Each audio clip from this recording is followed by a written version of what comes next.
trips are felt beyond words. No one connects you to Alaska like Princess. Princess Cruises. Book now.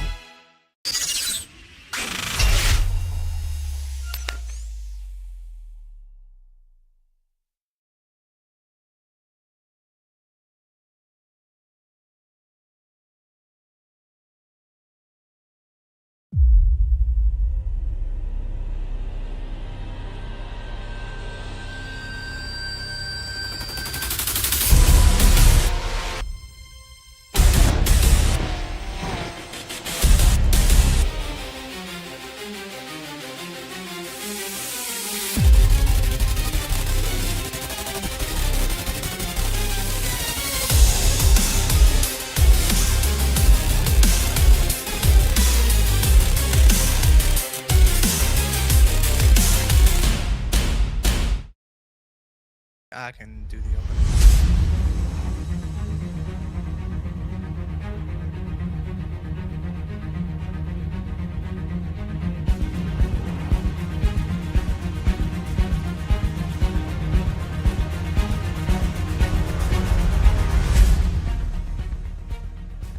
Well, hello and good evening, everybody. Welcome back here to RaceSpotTV, and welcome back to the PCA Club class. This is the 8th and final round of Series 15, coming to you tonight from the World Center of Racing, Daytona International Speedway. My name is Ron Mullins. Joe Peak will be joining me in the broadcast booth in a couple of moments' time. Ramiro Agustin Cisneros is our producer for tonight's broadcast. A campaign that started all the way back in the heart of the winter now comes to an end right as we're knocking on the door of the middle of spring. Yes, folks, the end of Series 15, but don't fret. We've still got some fantastic racing to look forward to and a 2-hour-long race in store.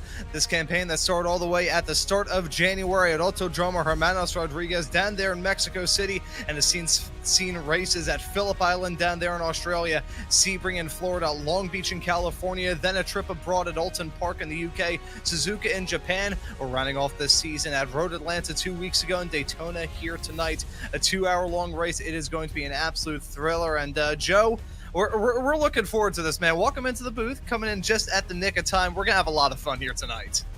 Yeah, absolutely, especially since we have a championship to decide, 4 of them over the course of these 2 weeks, but Grant McKesh is the one who is going to be coming in the top spot. Will he be leaving in that position? Terrence Tong, who is chasing him, has not won a race yet. Because of the gap that they have, Grant, I believe, only needs to finish 15th or better tonight. Streltsov and Mark Foley also have a chance to overtake Grant in the points mathematically, but obviously it gets all the harder for them to try and overtake that. But watch out for Grant, as he is going to be our main one that we're watching out for, since he is in the best position to try to take this home, as it looks like we've got our last moments of qualifying here. Yeah, final 2.5 minutes. Look at Greg Strelzoff jumping up there. You know, Joe, throughout the season, Greg Strelzoff has been a bit of a qualifying specialist. He's been able to grab multiple poles, including the past 2 in a row here in this series. Looks like he may try and keep that momentum rolling, currently holding on to a 1.5 margin, pardon me, between himself and James Martin, qualified in second. So we'll have to see if that can hold as Brent Mikesh comes across the strike. Yeah, let's see where this puts Grant in the end. Looks like 12th, at least temporarily, until he gets slotted back down to 13th. That is dangerously close to where his cutoff is for the race itself. That could be a bit of a talking point, as we see Brandon Ogle also finishing off. Greg Streltsov, like you said, with that provisional pole, is going to try and come from 4th in the points. He won in the second round at Phillip Island. If he can maybe take a second win, he's got a decent shot at trying to jump up to the top, but it is quite a dark horse, as we see Rex Jarawala. Looks like he's only good enough for 21st currently. Yeah, and I gotta wonder what the mindset is for these drivers in this qualifying session. Of course, at Daytona, a track that these drivers really know like the back of their hands. The CMS sports car races are held here every single year in the sim. it is pretty much just an endless stream of races, and for good reason as well. This is the premier Roval, and one of the best road circuits, just period, in the country. But another thing to factor in here, Joe, this is a 2-hour-long season finale, so that's just going to add to the mystique even more, and maybe take a little bit of pressure off of these drivers' shoulders in qualifying. Do you think that's actually going to be the case, or do you think maybe because of that longer race, everybody wants to start it off on the best note imaginable, and maybe it's adding more pressure to them here for qualifying?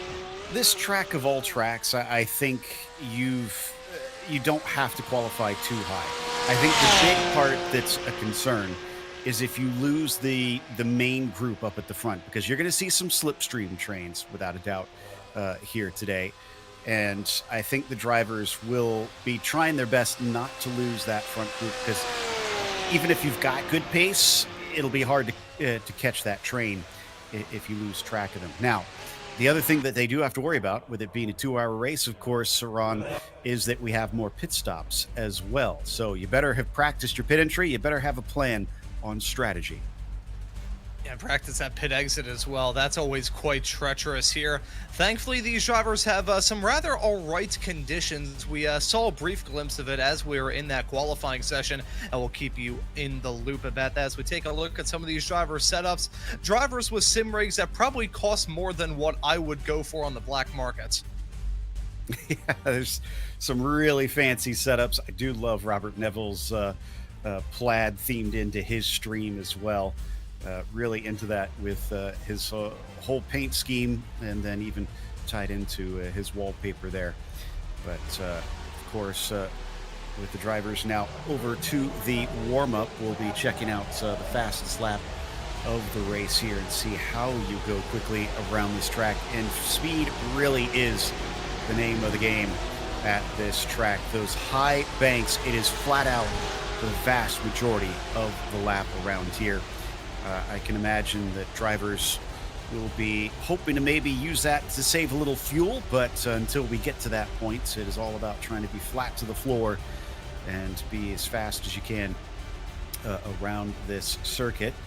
And I thought we were going to check out a lap here, but looks like we're still holding on for a second. Again, the replay potentially spooled up here. Break out the WD-42 as it got loaded up. But when we do, we'll be able to point out all the trouble spots of this racetrack. And here it is. Greg Strel's off his 5th pole position thus far this season here in Series 15 of the PCA Club Class. And here starts a lap hang down into turn number 1. A different run down into turn number 1 and 2 that we're used to in the sim, considering the recent updates to change the track limits rules as you head your way through that part of the racetrack. Immediately followed up by the quick flicks of 2 and 3 into the first horseshoe here. I feel like a solid overtaking opportunity as well, but if you can't get the moves done there, don't worry, there are still plenty of spots left to try and get a move done here. This certainly isn't one of them. The kink of turn number 5, if you try and go side by side through there, that is the true definition of dancing with the devil. Turn 6 though, the second horseshoe, a good spot to try and get a move done. Now this is an odd one. Turn number 7, the final turn of the infield, launching your way back up onto the high banks, and through there, and that small little protuberance of that outside wall can be a little bit nerve-wracking as you head your way through there. It's kind of like just a scrape of any drivers that go wide through there. Now these drivers can take a breath, so to speak, and relax as you head your way off through turn number 8 on this Roval 1 and 2 on the oval configuration. Now onto the super stretch without the visual cues of the old grass. This is still something that's a little bit tough for me to get used to as a broadcaster, seeing a lack of grass and just all asphalt off through the Le Mans chicane. Got to keep an eye on those curbs. Those are going to be absolutely lethal. I'm sure that there's been some horror stories of drivers having to get some dental work done in real life, just whacking those in a bad way. And now we have the final heave-ho of the lap. Out of that chicane, got to keep the momentum rolling, especially come time for the end of the race. And on the final lap, if you find yourself even within breathing distance of the driver right up in front of you, have a very good shot to get the move done as you head your way into the tri-oval across the start finish straight away. That concludes the lap at Daytona, one of the most historic laps in all of sports car competition here in the States. Definitely a legendary facility, and obviously not just the road course having built itself up, but the oval has quite a bit of its own history. But Greg Strelsoff is going to be leading them to the green flag in that tri-oval. Brandon Ogle will be starting next to him. And then it's James Martin who starts from P3. Mike Madsen will be to his outside, while Kevin Orr starts from 5th, and then Mark Foley in the 6th position.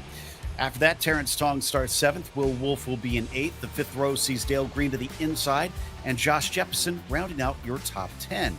Marcel Yunus, he's in 11th at the green, with Brett Holmes in 12th position. Casey McDonald starts in 13th, followed by Grant McKesh all the way down in 14th. He is one position off of what he needs to be above. David Glenn starts 15th, Jason Barnett 16th, and Scott Bauer 17th, with Ben Leung starting in P18. After that, it's David Snelling starting 19th. Kent Locklear then rounds out the first 20 cars.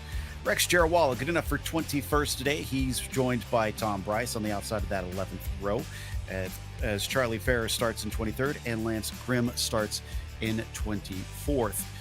It is Jeremy Hall in 25th position, followed by Richard Woodruff in 26th. Chad Casion follows next in 27th, and he's got Kevin Schultz on that row. Mario Gonzalez starts 29th. Robert Neville only good enough for 30th here today, as Dean Chapman starts in 31st. It's David Saylor in 32nd, followed by Jim Walsh in 33rd and Steve Komatz 34th. Mark Rondeau will be in 35th, followed by Jeff Henry 36th, and Mark Lacombe, the last of the field, starting in 37th. This is plenty of cars to keep everybody busy during today's race. And as the drivers start to get lined up, we are actually starting in the morning, so we are going to be just going into the middle of the day, and it looks like about 23 Celsius on the track surface. That is 73 Fahrenheit for the metric folks out there. Pretty good conditions, if I have to say, Ron. So not terribly hot, but also not outrageously cold.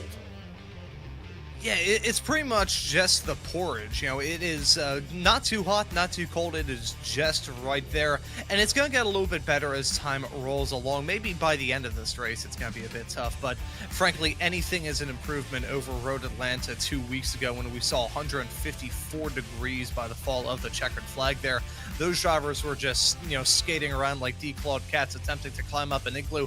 Here, though, I think these drivers are going to have a good run of things. And those wins, not exactly the quickest in the world, but they will help these drivers just a bit heading down some of the straightaways. So keep an eye on that as we go throughout this race. Maybe some high speeds hang down to 1.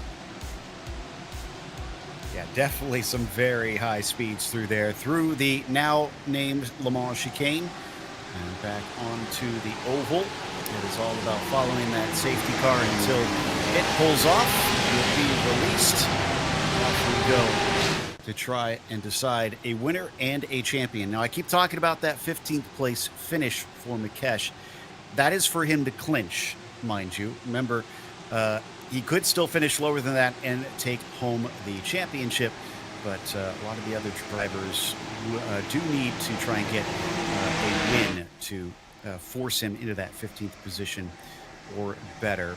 Tong, if he winds up tying with McKesh, then he obviously is going to lose because he has not won a race yet. And that comes down to who has the most wins if you tie on the points. Safety car now pulls in. Greg Strelsoff has control of the field as we look for the start down to turn 1.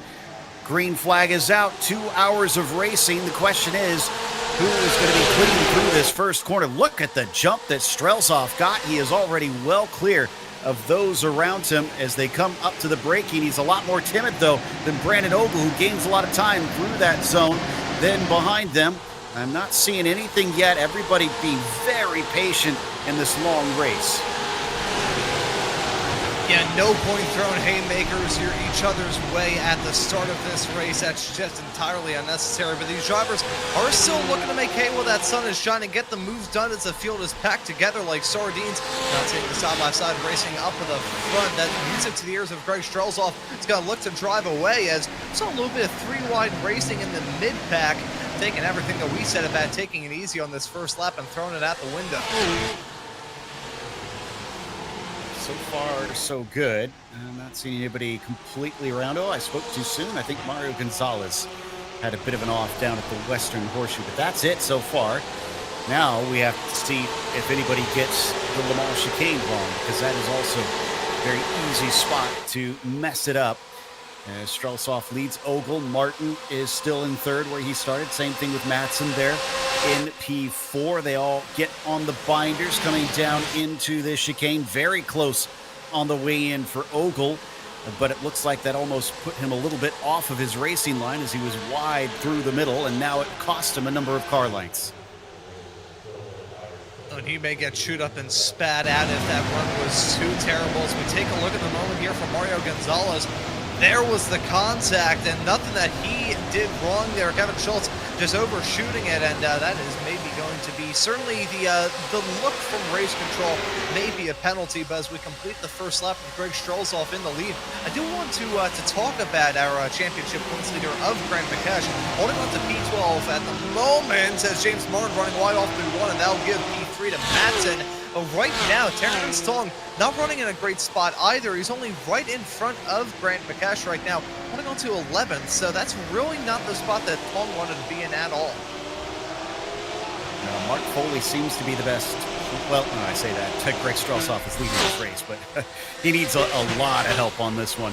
I think Foley would still wind up ahead of him in the points as it sits right now. So once again, go through the Western Horseshoe.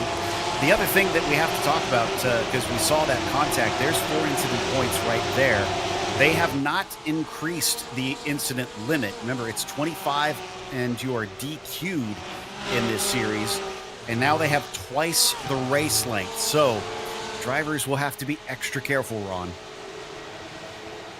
Yeah, that is such little wiggle room to try and work with. I can imagine it's like trying to completely change into like a just a little bit too small suit while sitting in a phone booth. That really does not sound like a comfortable situation at all. We'll probably see those incident points wreak havoc to drivers a little bit later on as something going down there between Terrence Song and Grant McKesh. McKesh now up in front as it's very close up the front too. Ogle all over the back of Strelsoff. Is he actually going to attempt to move? Yes, he pokes his nose to the outside. I'm not sure if he's going to have the momentum. Well, Greg is going to give it to him. He definitely backed off there. So I wonder if he is thinking long-term and is now going to try and save some fuel behind the 191. Madsen gained a little bit. He's back within 0.8 of a second. So if they catch up to them, that'll be good news for them. But clearly, Greg is not too concerned about leading this race. Yeah, there is a certain amount of cat and mouse that you have to play at this point in the race. Say, okay, you know what? I'll get you a little bit later on. You can get that spot. I'll get the good fuel number. We got to talk about that throughout this race here, Joe. The strategy. You mentioned it right at the top of the show, how we have to worry about those pit stops even more here in this 2-hour-long race. So we're going to see the strategy and that sort of fuel saving or just the strategic mindset and kind of mental way of going about this race kind of infect every single lap, every single decision that these drivers are going to make for the most part, from the drop of green through to the fall of the checkered, is going to have that strategy in mind. Looks like Lance Grimm and David Snelling, I think, got tangled up in the Western Horseshoe as well, so more trouble down there. I mean, it's not uncommon for accidents to happen at that hairpin. I'm just surprised that that's the main trouble zone in these early stages.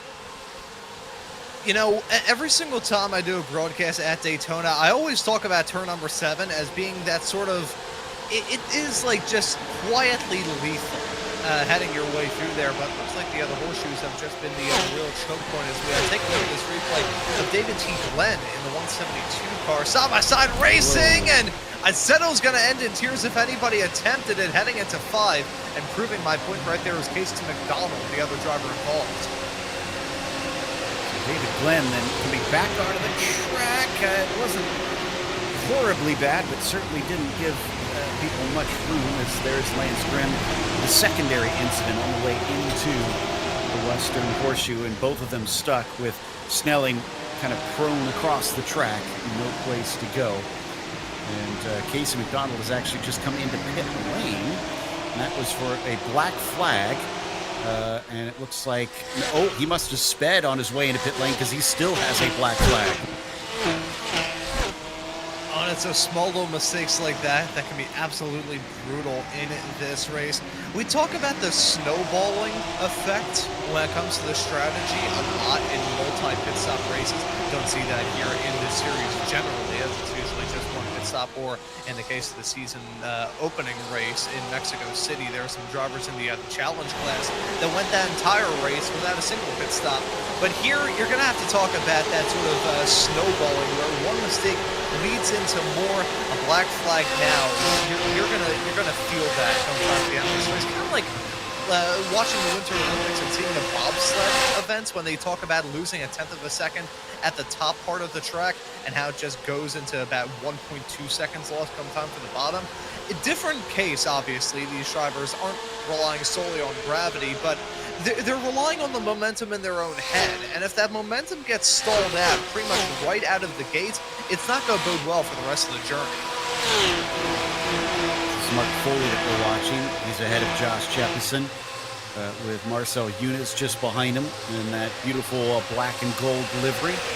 Brett Holmes, who he's been fighting with. This is all for what is sixth position. And look down to the inside. Looks like Jepson is going to take that away. In fact, Foley loses 2 spots as Yunus also sneaks by. And that was, I believe, Jim Walsh, who unfortunately found his way over to the Armco there out of the International Horseshoe. Yeah, so that's now 2 incidents that we have seen coming out of the International Horseshoe right before the kink in the middle of that infield section. That is a very odd incident to take place. Yeah, the track doesn't really bottleneck too much as you head your way through there. Yes, there is that exit curve, but both incidents that we have seen took place a little bit after that. So quite bizarre to see those bits of drama take place here. I guess it's just the odd little sense of nervousness that these racers have at the start of this race, trying to claw for anything that they've got. And sometimes those aggressive blocks that you throw when you think that you've cleared somebody, it's very easy to end in utter catastrophe, as we have seen get put on full display only twice so far in this race, or not even 10 minutes in. So we saw Mark Foley, he's all the way down to 9th. Brett Holmes got by him as well, so that's 3 cars in 1 lap that overtook him. There was a little bit of a look on Jepson by Yunus, hoping to get up to that P6, but no diced. And I believe we also have a black flag for Lance Grimm. The incident we saw on lap 3 did not establish position, so he's going to have to serve that drive-through as well. Things getting close with that slipstream coming up to the tri-oval once more. Yunus on the outside. It's Jepson on the inside. Usually you want to be on that inside line coming into this corner, but a little bit timid on the brakes for Josh, and Marcel says thank you very much. I would say it's a mixed bag being stuck on the inside heading down into turn number 1, because yeah, you may have the inside line, you may be able to get to that apex tighter than the driver stuck on the outside of you, but it's a late apex that you have to do, heading your way all through the turn to keep the momentum rolling properly. Now, it's certainly a bit more feasible running that inside line compared to how it was a few seasons ago, before that sort of esports line, as they called, was prohibited. But the point still remains that the outside line, trying to get overtakes done into 1, is very much so a viable option. Keep that momentum rolling through that wide part of the racetrack, even though it does bottleneck a bit heading off into the infield. That is still a fantastic opportunity to get a move done, as put on full display there a few moments ago. Yunus now holding on to P6. Interestingly, Mark Foley, while we weren't looking, lost another one to Kevin Orr. So he continues to bleed positions in these early stages of the race. I'm not sure if he's got some sort of issue or what exactly is going on with him to be dropping so fast, as we watch Yunus just ahead of Jepson down through the bus stop this time. Will he be repaid, Ron? Will Jepson pull the same move back on him? Yeah, will this game of leapfrog go on? Let's find out. Jefferson pulling out a little bit. You'll see this a bit throughout this race. Drivers pulling out, not trying to get a move done at the start of the straightaway, just trying to save up the run, and then he's going to maybe pull a long side. It's certainly close as they head their way towards the braking zone, as it's close as well in this battle for third between James Martin and Mike Matson. Right now, Martin holding on to that P3 spot, as we did not see a swap-a-roo there farther in the back. Jeppesen still holding on to P7, but we did see a little intriguing thing there. That move from Jeppesen, pulling out of the slipstream off through 3 and 4 on the oval, the final turn here on this Roval configuration, just to try and save up the momentum and save up that slipstream for a little bit later on. I think that straightaway is just long enough whereby you can see that game of double Frogger go on. The driver who starts that flat-out blast right behind, jumping in front, and then that driver behind being able to jump back in front again. Got a couple more black flags. David Glenn and Jim Walsh, both on lap 4, it looks like their incidents. By the way, Martin, who we're watching, he did actually overtake Matson down into turn 1, so was a change of spots for third. And these two have definitely lost touch with the top two. Ogle and Streltsov are ahead by about 4 seconds. I think we saw just a tiny flash of them. Yeah, there they went through the foreground of our shot. And remember I said one of the important things to hold on to that lead train, and that lead train being only 2 cars is bad news for everybody else. Yeah, unfortunately for Martin and Matson, they left that station right as the other train was departing, and now I don't think there's any hope for them to hitch back onto that ride. However, maybe the pit stops could present an opportunity later on. We've already seen thus far this season, just in the 1 pit stops, the wild swing in time that can go on in these races. So you have 3 of them as we, you have more of that we may expect here in this race. You're going to see the time swing maybe be even more. So it's not game, set, match for these drivers battling for that final podium spot quite yet. However, they do need to keep the momentum rolling and make sure that that time loss isn't absolutely huge come time for that first pit stop. So there's David Glenn serving that black flag. Should be able to get back out and get rolling here, and as long as he didn't speed in pit lane like we've seen a few other drivers do. Now remember, if you haven't been watching racing here at Daytona in a while, you aren't allowed to accelerate until you get past the cones, which are now all the way down here. It used to be that you could accelerate through that exit hairpin, but they've since moved them. We're back to Brett Holmes now, sitting in 8th spot. He's still with Josh Jeppesen, but curiously, it looks like he's lost touch with Eunice. Look at that. The 004 is way up the road.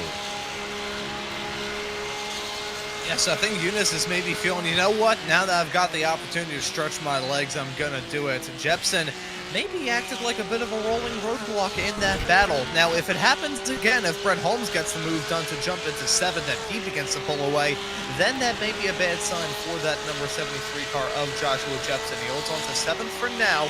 However, Brett Holmes, we'll have to see if he decides to get involved in this battle too much. He's not feeling any pressure from behind, as Kevin Orr is a further 3 seconds back. So Holmes can kind of go about this battle at his own pace, which is a very freeing feeling to have behind the wheel, saying, you know what, peer pressure is a wonderful thing that I am not suffering from right now. No, he is not. Can really focus forward as we look up ahead. And, well, I thought this was a 2-car battle. It's now become a 3-car fight. Martin, Matson, and now William Wolf all looking for that last step on the podium.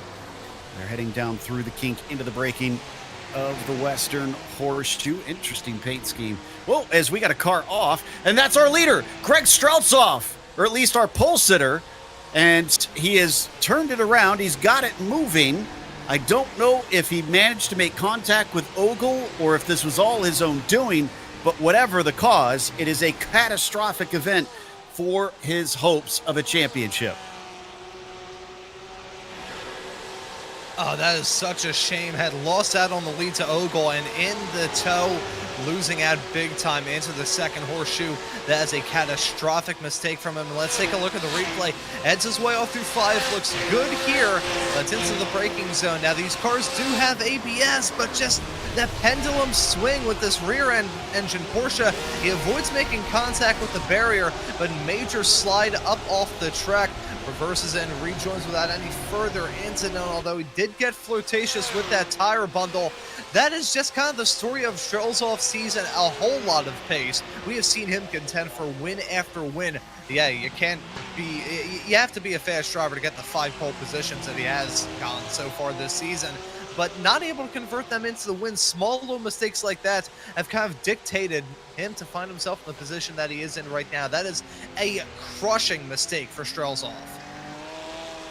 And I'm trying to find Ogle on our points sheet because I don't see him right now. I'm going to take a stab that he hasn't won either yet this season.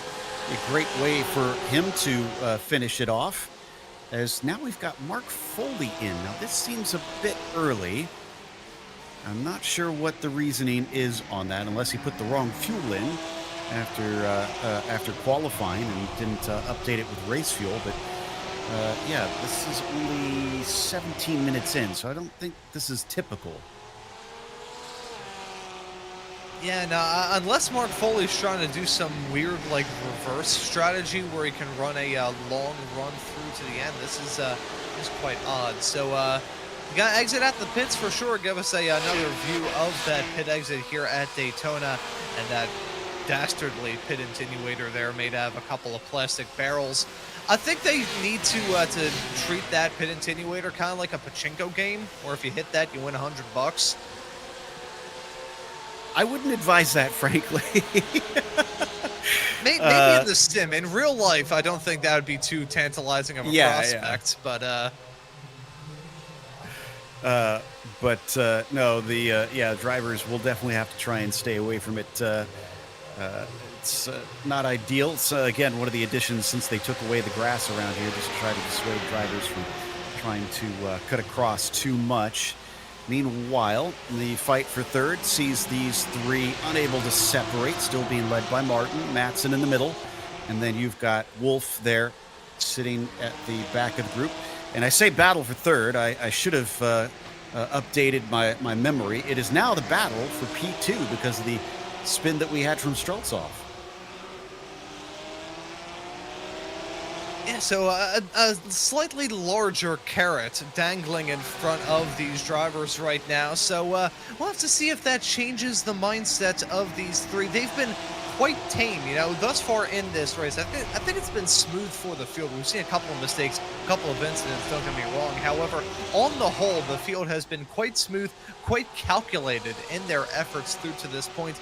These top three, they've settled down into the groove. I think they're relaxed right now, trying to get some good fuel numbers, saying, you know what, we still got an hour and 41 minutes left to go in this race. There's no point in making enemies right now. We've got so much long left to go that we probably won't even remember why we hate each other sometime at the end of this race. Certainly.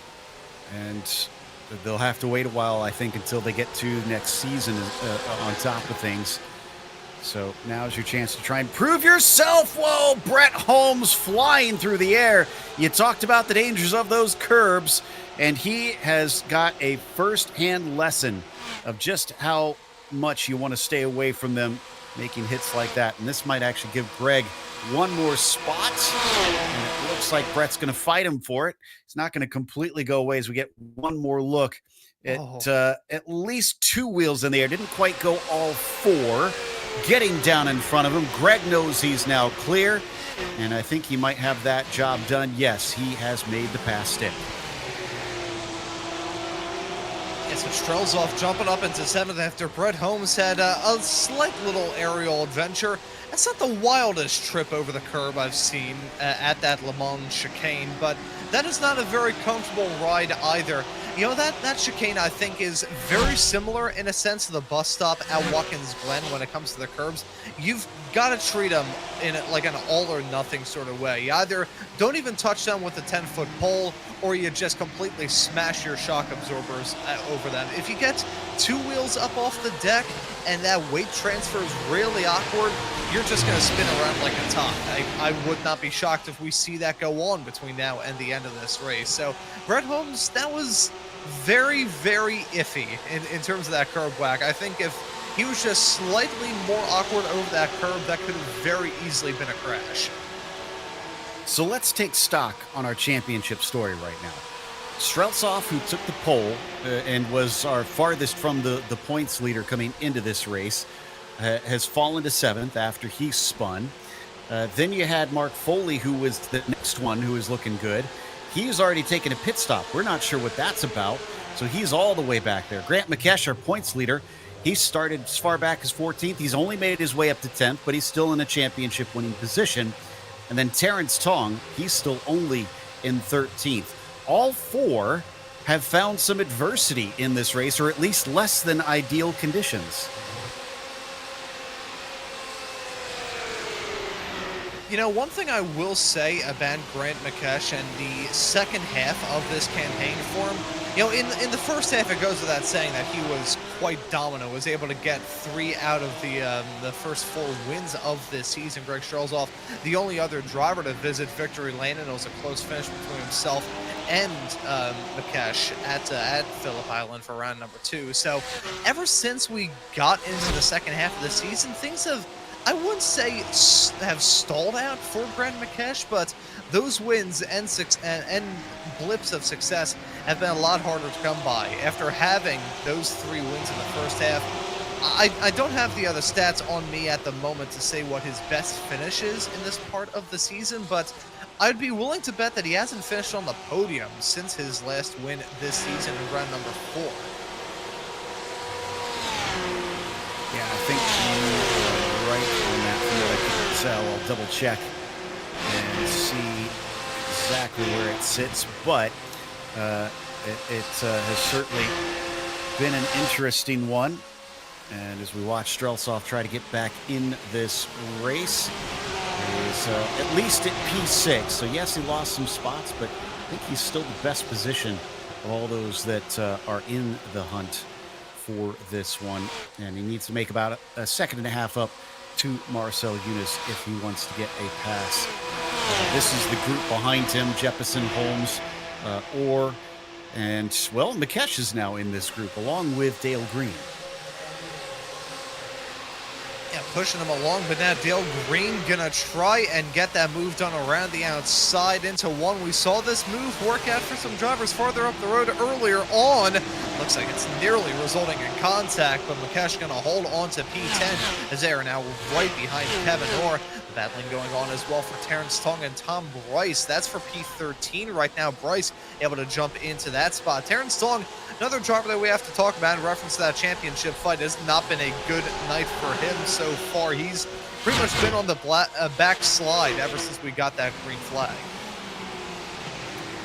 So, Grant McKesh, you are correct, has not won since race 4 at Long Beach. Since then, his best finish has been a 3rd place, which isn't actually too bad, but Suzuka was his drop, and then Road Atlante scored 260 points, so that's a 5th place. Still not horrendous, but like you said, it tailed off a little bit there with his results. And apologies if I have been confusing anybody. I realized I was looking at the wrong point sheet. Tong is the best position right now to try and overtake with Streltsov and Foley still being the ones trying to chase him down in those top 4. As we follow this fight with Dale Green getting a little bit close to Grant McKesh. Grant would probably like to continue to push his way forward, even though this top 10 is good enough for him. And we turn our attention back up to the battle for P2, which is right now side by side for 3rd with Matson and Matson and Wolf. No, is this a lapped car? This is a lapped car. Okay, so this is where it's gotten interesting. I was looking at our timing and scoring and realized that Wolf is not directly behind them. So that's Steve Komatz that has split up the party a little bit. Yeah, so that is a little bit interesting. Maybe, though, Komatz can kind of act like glue to keep this little pack stuck together. Komatz is kind of bridging the gap right now, so we'll have to see if that maybe results in this 3-car battle to intensify once more. We see Komatz there in the Rocky Mountain Region machine, and there you can see right behind him is your P4 runner, Will Wolf, another driver that has had a interesting campaign here in this season. Was able to grab a win at Suzuka in the rain, but this race definitely a different test. Certainly a test, but a different one compared to that rain-soaked race there in Japan about a month ago. Will Wolf able to put on some good pace so far, but I think he's going to have to kick on the Hyperjets to close up that 1.7-second margin now between himself and Matson. Certainly, he's lost touch, and he could have maybe used the slipstream of the car ahead, but it looks like now that car is actually behind him. Steve Komat's overtaken, and Will Wolf has got to kind of try and do this on his own, unless that lapped car is able to leapfrog with him. There you see the two ahead of him, and that's what the gap of 1.5 seconds looks like between P3 and P4. Just behind them, Greg Streltsov is now sizing up Marcel Yunus. He's got a lot of steam, and he's going to take it down to the inside. If he can get this one done, that will bump him into the top 5, and indeed it does.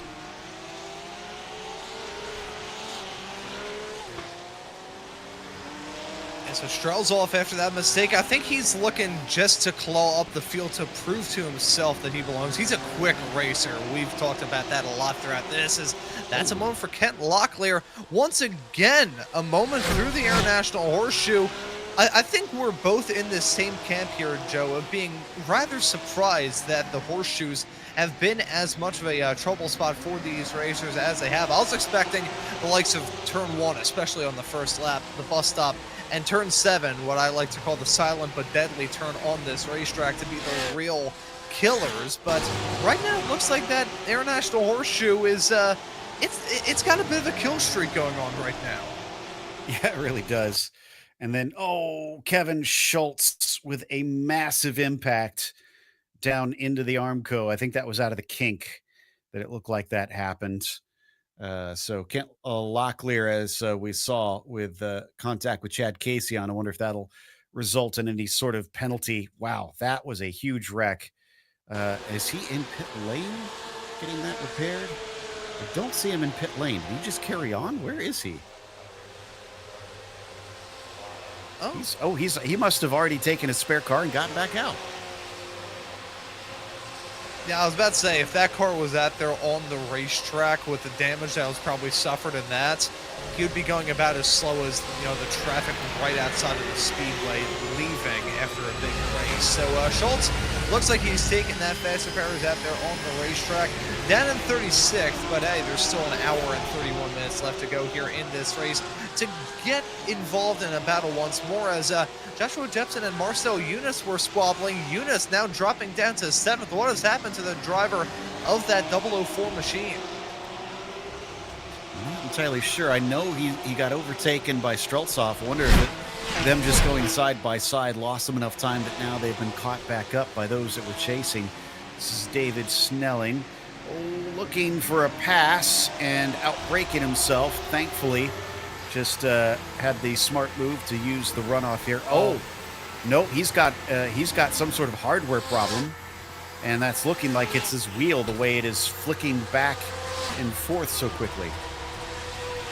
Yeah, that looks like a hardware failure, a wheel failure there. I think that was what we saw right there, the wheel calibrating itself. I've had that happen in my own time driving, and not only is that absolutely terrifying in terms of where your car is going to end up, if you're not expecting that, it can be a little bit of a snap on the wrist. So hopefully he's feeling all right after that. Looked like he rejoined the track after that, so I think he should be all right, good to go. Thankfully, though, it was heading off through the back straightaway where that added asphalt runoff area has been put over the past couple of years. If he was heading over the infield, especially heading out of turn 5 when that wheel disconnect happened, we'd probably see an even harder collision hang down to the second horseshoe. We're going to get another little leapfrog as Jeppesen overtakes Streltsov. And Yunus says, I think I'd like that back as well. So that's 2 positions down for Greg Streltsov. Now, did he let that happen, or did he not want them both to go by? Because this does make me think that maybe that could have been a fuel-saving measure on his part. Yeah, I think that's a good theory that you have there, Joe. We've already seen this game of just race car leapfrog go on. Odd comparison, but I'll make it anyways. It's like watching the Indy 500 in the early stages of the race when the drivers just swap spots to be like, okay, you can be the hole punch, I'll be the one getting the good fuel saving, then we can swap a couple of laps after that. We're seeing that go on here. Now, I'm not sure exactly what the number is in terms of percentage of this lap spent flat out, but it is a vast majority of it. So if you can get the fuel saving done well around here, you can eke out a massive margin, doubly so with the multiple pit stops that these drivers will have to make. If you can make up that same margin, every single time you have to come down pit lane, that is going to be a huge gain and a huge advantage over your competition as we get towards the end. So expect these drivers to compete with the fuel number just as much as they're competing with each other. Yeah, and at 15 seconds off the lead, Greg kind of needs a miracle, so I wonder if he is trying to go extra hard on the fuel saving.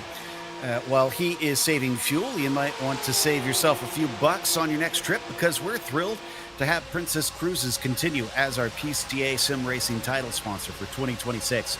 With 17 ships sailing to 345 destinations on 7 continents, world-class cuisine inspired by the places they visit, and the friendliest crew at sea, Princess is ready to welcome you on board. And specifically for PCA members, join the Treffin at Sea 2026 Pacific Wine Country Cruise on the Grand Princess, sailing from Vancouver to Los Angeles, September 19th to 25th. Go to the website link on the screen, pca.princesspartnerships.com, or call 833-679-2188 to speak to a PCA travel concierge agent. That is 833-679-2188. A little bit of a battle in front of Greg now. That is Jeppesen versus Eunice. Eunice comes out the victor on that one and holds on to P5, but out of turn 6, back onto the oval portion of the lap. This is very close. Jeppesen has some slipstream, but does he dare try and overtake before he gets to the bus stop? He certainly has the opportunity to. Let's keep an eye on this as he heads his way down into the bus stop chicane. You can get a move done here, but it's kind of setting yourself up for failure as you head your way onto the start-finish straightaway, because you're just going to get overtaken once again. So sometimes it may actually benefit you to save it up as you head your way through the chicane. Looks like Jeppesen has played that to perfection, pulling out once more, not allowing himself to get that run too quickly here, getting a little bit of side drafting potentially as well. Let's keep an eye on this. Yeah, but Marcel has some of his own slipstream. Comat's helping him out, and I think that has prevented the pass. Indeed, Josh will have to sit and wait. And now we've had Brandon Ogle pitting in. Now, Brandon was our leader, I believe, before this, so I wonder if him being up at the front of everything means that he's had some of the worst fuel mileage, but even still, this is quite early, unless he's trying to break this up into a long middle stint. That could be a very good theory there. I think that could be what he's trying to do. Just from a mental side of things, I feel like that may work out best for a driver as Marcel Eunice spins. Keep an eye on the rejoin. That's sketchy. That nearly wiped out your championship points leader of Grant Akesh. That nearly ended a catastrophe for the both of them. Thankfully, it doesn't. Although I won't be too surprised if Race Control sends a message to Eunice to say, hey, be a little bit careful next time. That was sketchy. Yeah, I think that would be worth a wag of the finger. Also, Brandon Ogle has sped on his way out of pit lane. He is going to have to come back in and serve that, so he's definitely not going to be our leader after this pit cycle. Oh, and that is catastrophic. We talk about the pit entry and exit here at Daytona. Doesn't matter whether we're running on the road course like tonight or even on the oval. It's always a point of contention. It's always a point of discussion. Take a look at the replay of that rejoin there from Marcel Eunice. Yeah, Race Control will be all over that like the classic grandma's couch. But we'll have to wait for the word whether that's penalties or just strictly a warning. But penalty being given out to your at one point race leader, that is a costly mistake. I was thinking that was a good call, kind of having a longer middle stint. I think from a mental side of things, from the psychology of the driver, may work out better to have a quick little dash through to the end instead of feeling like the race slogs along. It may be a 2-hour-long race for everybody, but if you break that up in a certain way, those 2 hours can go in the blink of an eye. The only counter I would make to that is if he gets stuck with cars that are slower than him, then that could hinder him in this middle stint, which it's kind of academic now because he's had that penalty that he's having to serve. But regardless, yeah, I don't know if I would agree about trying to pit early on this one. James Martin, by the way, now inherits the lead. He's still outrunning, but he has Mike Matson with him. So we're back to how we were at the first few laps of this race, where it's kind of a two-car train, but Matson is almost in danger of losing that lead, that touch with that lead. You can see it's about 9/10 of a second between them. Oh, and things are suddenly heating up here as Brett Holmes was spying an opportunity to maybe attack down into the Le Mans chicane. Thankfully, he backed out of that, but we had a lot of cars in this group between Green, Schultz, Holmes, Streltsov, and Jeppesen.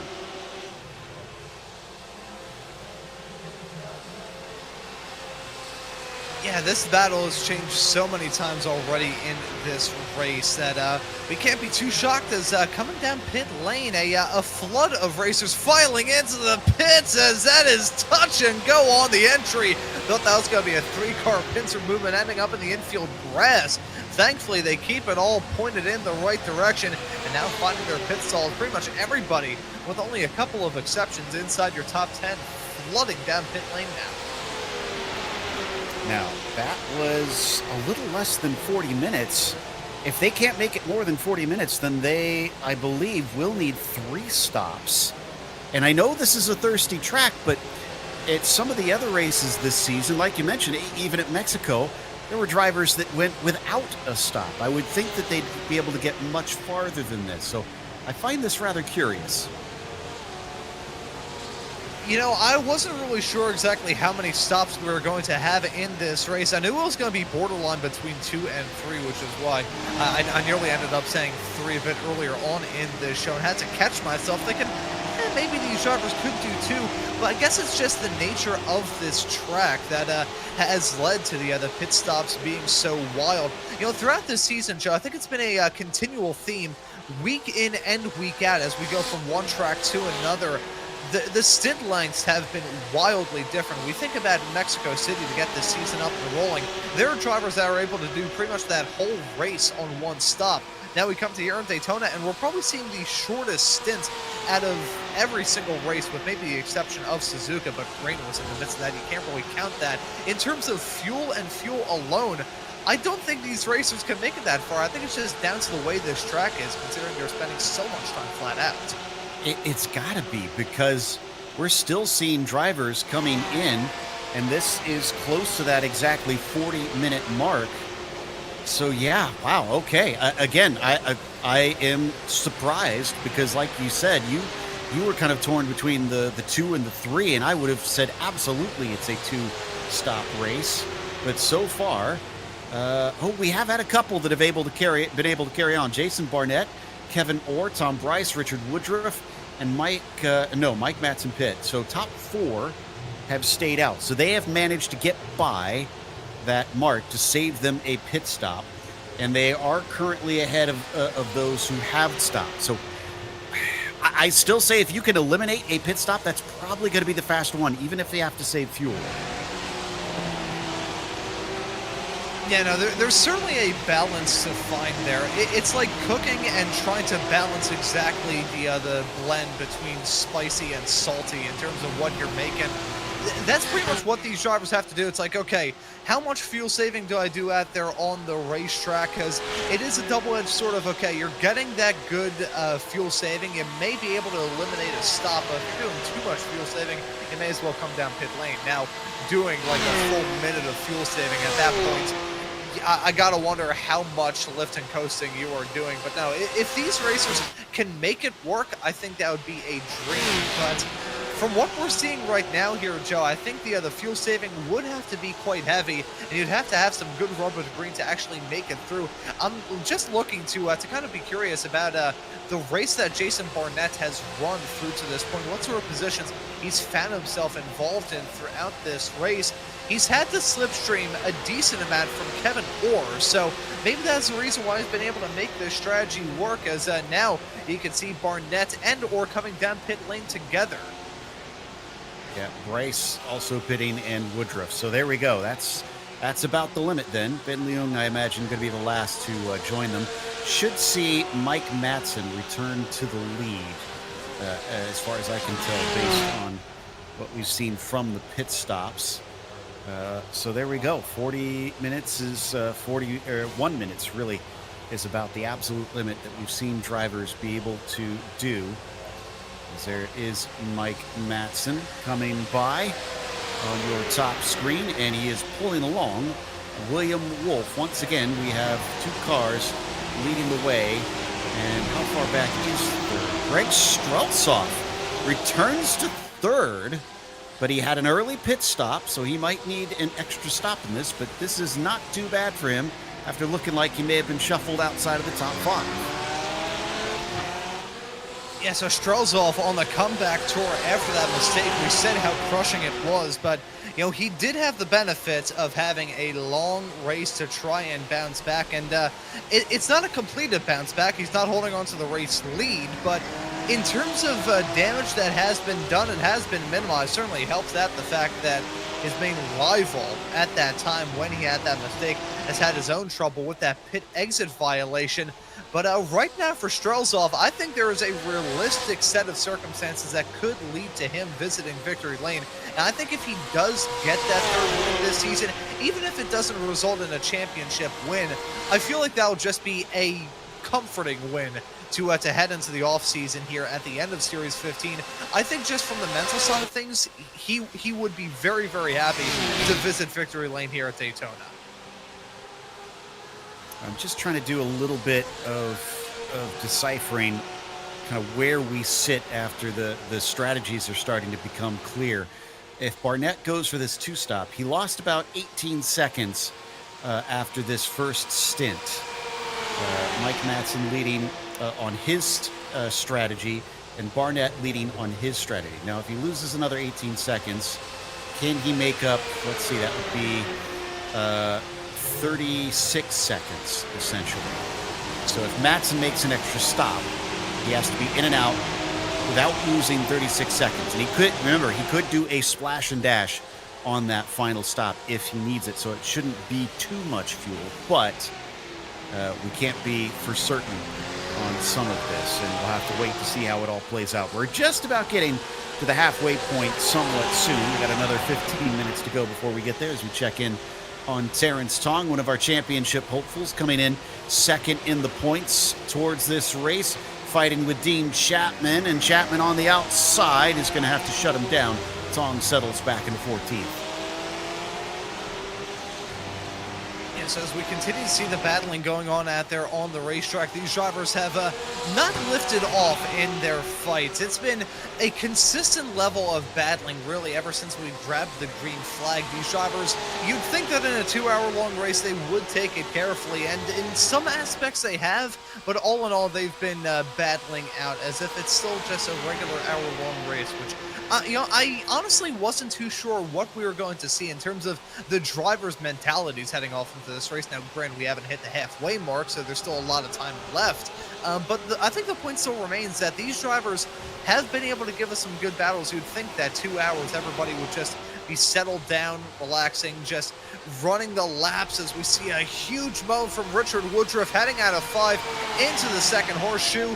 Not nearly as bad as the incident we saw through there a bit earlier on in this race, but that is still a sickening shot regardless. I believe he's had to tow back that down to pit lane to repair that car. Don't believe it was a direct tow from there. I think he may have been able to pull it back around, but either way, a costly moment, and certainly a wild one. Yeah, I'm showing him back out on track, so I think he's good to go now.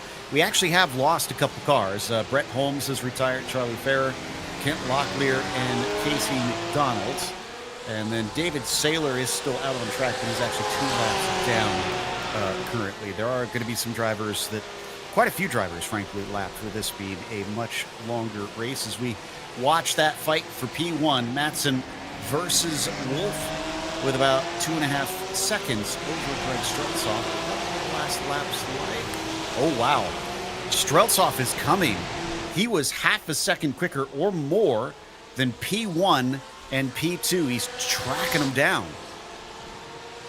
See, I would start to play the Jolas theme, but I don't want this broadcast to get copyright claimed. But he's certainly reeling these drivers in, and he's not doing it at, like, seconds a lap. He's doing it in a manageable way, as that's a big slide from David Saylor sailing off the racetrack as he headed his way off into turn number 1. That was a softball. I had to swing at that. But as we continue to see the battling out there on the racetrack, drivers who were maybe down for the count earlier on now fighting back. As look at this, Marcel Eunice going for the dive, heading off into the Le Mans chicane. He gets it done as Josh Jepson has a little bit of a sideways snap off to the turn. I thought he was going to lose it completely. That puts Eunice 6 positions up from where he started, but that doesn't hold a candle to Grant McKesh, who was at 10 from where he started. Here we're all kind of doom and gloom about him qualifying back in 14th, but he sits in 4th, just ahead of these two right now. So again, Grant really pulling his weight pretty well here, and as long as he finishes 15th or higher, he should be good to wrap up this championship. Of course, as you had mentioned earlier on, any sort of incident could take him out of this race, so he needs to make sure that he doesn't get caught up in something that isn't of his own making. And actually, speaking of incidents, this was a point that I don't believe we mentioned at the time. We were told this information around about 15 minutes ago, so this may be a little bit out of date at the time, but we already heard that a couple of drivers had already gone halfway through the 25 incident point limit here before you risk a DQ. Now, that is costly for a multitude of reasons, chief among which being obviously you don't want to get disqualified, of course, in the season finale. That'd be a sour note to end your Series 15 campaign on. But some of these drivers are contending for some clean driver awards here as well, trying to have the best run through the season without incident points. So that can sting in more ways than one. And here at this track too, I feel like those incident points can get collected like Pokemon cards. I think there's a car that got collected in another way because David Snelling has a black and orange flag. So he was involved in some sort of big incident. And I think it involved David Glenn and Jeff Henry from what I can tell. Yeah, and that was down into turn 1. So we are not out of the woods of drivers, like we said, just winding up involved in something that wasn't of their own making. Meanwhile, Dale Green's trying to make his way into 6th around Jeppesen with Eunice just in front of him. He's going to go deep on the brakes, leave some space down the inside into turn 1. Doesn't quite chop him off, leaves enough room once again, but now the job is finally done. Dale Green, P6. And Dale Green in that 250 car, we've talked about him a decent amount here in this race in Vancouver. Vancouver. See, that's a problem. I've been on my computer so long here today. My eyes aren't working as well as they should, but for the Vancouver Island region driver in the 250 machine, been a good drive for him. Currently holding on to 6 right now, 3 spots gained since the drop of the green flag, and plenty of time left here for him to maybe make his way up a couple more spots. I think a top 5 is certainly on the cards for the driver of the 250 machine. Dale under threat a little bit there, coming up onto the on the oval portion. As Jeppesen tried to challenge him into turn 6, that one didn't quite work out. So as they speed along the banking, he'll once again show himself a little bit on the way onto the backstretch, but no, he knows better than trying to tank here into the bus stop chicane. He'll stay sitting behind him. Chad Casey on our latest to come into pit lane. And the magic number you're going to want to watch for is 40 minutes left on the clock. If you can make it to there, you should be able to get to the end of the race. So the drivers that are hoping to do a 2-stop race want to hit that on the timer before they pit in. So now that this 40-minute stint is the one that pretty much everybody throughout this field, with maybe a couple of exceptions, is trying to hit, as that's Joshua Jepson getting that move done to jump his way up into 6th. That was a out-of-the-blue dive, heading off into turn number 1. Gets it done over Dale Green, though is going to have to worry about falling into the crutches of James Martin right in tow. But now that we've fully been able to get to the bottom of it, realize, okay, 40 minutes is kind of the routine stint length for this field. I'm thinking back to the tracks that we've been at so far this season here, Joe. I think the only track that could maybe hold a candle to it in terms of stint length, in terms of it being as short as this, God, I don't really know. We've been at some rather technical tracks throughout this season. Mexico City, drivers were able to really run the stint lengths out in that one. Phillip Island, I think, could maybe be its closest contemporary because he's in a chunk of that lap. I think Sebring would probably be the closest you can get to it. But outside of those few races, we've been at some very tight tracks here. So this one stands out somewhat on the schedule, which is probably the reason why these stint lengths and how comparatively short they are compared to some others where they've been able to make it probably about another 10-12 minutes more than that. It definitely does stand out quite a lot. There's another curveball these drivers way.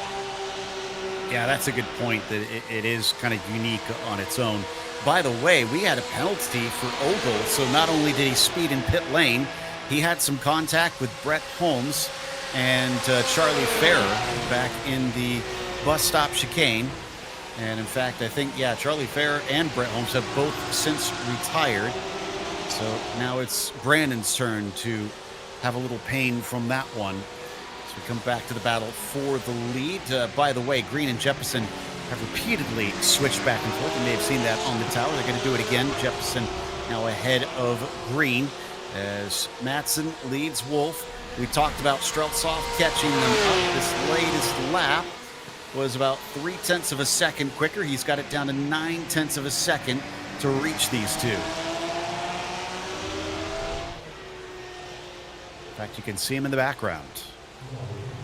Yeah, just ominously looming there in the in that yellow school bus paint scheme. He's been able to put together some good drives throughout this season. I think he's looking just to end this season on a good note after mistakes before, as that's Joshua Jepson. A mistake for him, a costly one at that. Found himself in the middle of a Hornet's nest and now going to drop down. I think he had slight contacts, both with Martin and maybe with Dale Green. But whatever the case, it has put him down in 10th now. So that was a costly mistake, this one. Here we're going to see it. I think he comes in a little bit hot from what I could tell on my side, Ron, but let's see what it looks like from above. Yeah, oh, he definitely hit him. Oh.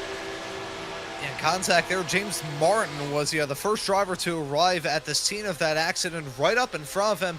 And I think that contact could have maybe given him a little bit of damage on that front bumper of his.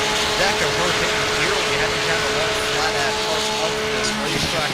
Small little bit of aero disturbance. These cars are designed for millimeters, not inches. There's not a lot of wiggle room there. They're certainly tough machines. A small little bit of damage can hurt you massively heading down the straight. So keep an eye on James Martin. We'll have to see if he can remain anywhere close to those drivers that he was once right alongside with. Another 0.3 of a second taken off, and Jepson is actually pitting in. Interesting. He does not have a black and orange flag. So he must think that, there's enough damage, it's worth him coming over to try and get that repaired. But Streltsov about 0.3 of a second quicker. Actually, we got to watch the lead here on your bottom right, because Wolf was trying to attack Madsen. He figures now that they've been caught up, it is time to go. I can't hang around anymore. I've got some more speed to unleash. But now they're slowing each other up, and Streltsov says, thanks. I'll take a nice double toe off of you on the banking. Oh, he is absolutely loving this. Greg Streltsov is looking at those two starting a battle right in front of him. pretty much just like a cat looks at a sandwich with the lid of the box half off. He is so happy about this. He's going to try and sense an opportunity. He is sensing an opportunity right now. He's going to try and seize it as they head their way into turn number 1. Is he going to divide and conquer? He's certainly smelling blood in the water with Mike Madsen right up in front. Strelzoff, if there is ever a time to pounce, it is now. I am slightly amazed. I thought with such a huge gap up to the front, such a time loss that he had with his mistake, really, we should say, that he was not in contention for the win. I thought he had thrown that one away, but here he is, sitting potentially on the verge of getting back into the lead on his strategy, mind you. We do still have to worry about drivers like Jason Barnett and themselves pitting. Mark Foley actually just came in, and he was one of the earliest pitters, so he's definitely on a 3-stop strategy.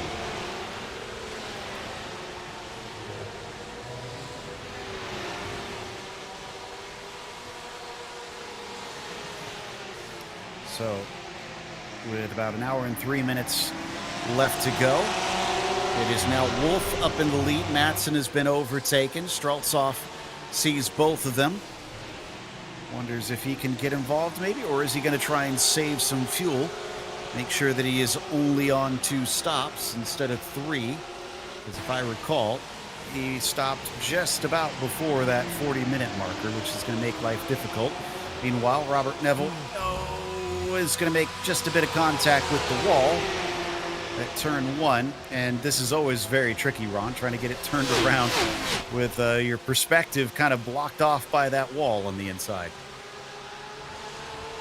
You know, I'm going to say this as maybe a controversial opinion, but turn 1 here at Daytona, I think, is the most awkward turn 1 in all of American racing. It is so uncomfortable as you head your way off through there. The track falls away from you. It has a bit of a negative camber to it. The track just falls away as you go farther away from the apex. If there is a spin, there's not a lot that you can do on the rejoin. It's just pretty much spin it around as quickly as you can and hope that you don't get T-boned. And the runoff area heading your way through there, you either find yourself against that outside tire bundle, or you find yourself against that even harder Armco there if you have a bit of a sideways snap, or that concrete barrier if you don't spin off the track but spin towards the infield. That concrete barrier, I am still shocked that actually isn't protected by anything. Safer barrier, nothing. I forget what driver it was, but I believe it was in a Mercedes AMG GT3 car a couple of years ago. Had a pretty nasty impact there. Actually broke their back as a result of an impact there with that wall. I don't know, that's the only thing that ever sticks out to me about this track that I would maybe change if I were a safety official. Again, very good reason why I'm just a guy behind the microphone doing a broadcast in the back. Well, remember, at the start of this year's 24, we also had a car wind up hitting that barrier as well. So, yeah, it has happened. But unfortunately, it stays where it is for now. And I'm with you. It kind of scares me all the time. Thankfully, it is pretty uncommon that drivers wind up in it. So Strelzoff has reached the back of Madsen, but we haven't seen any attempts to try and overtake.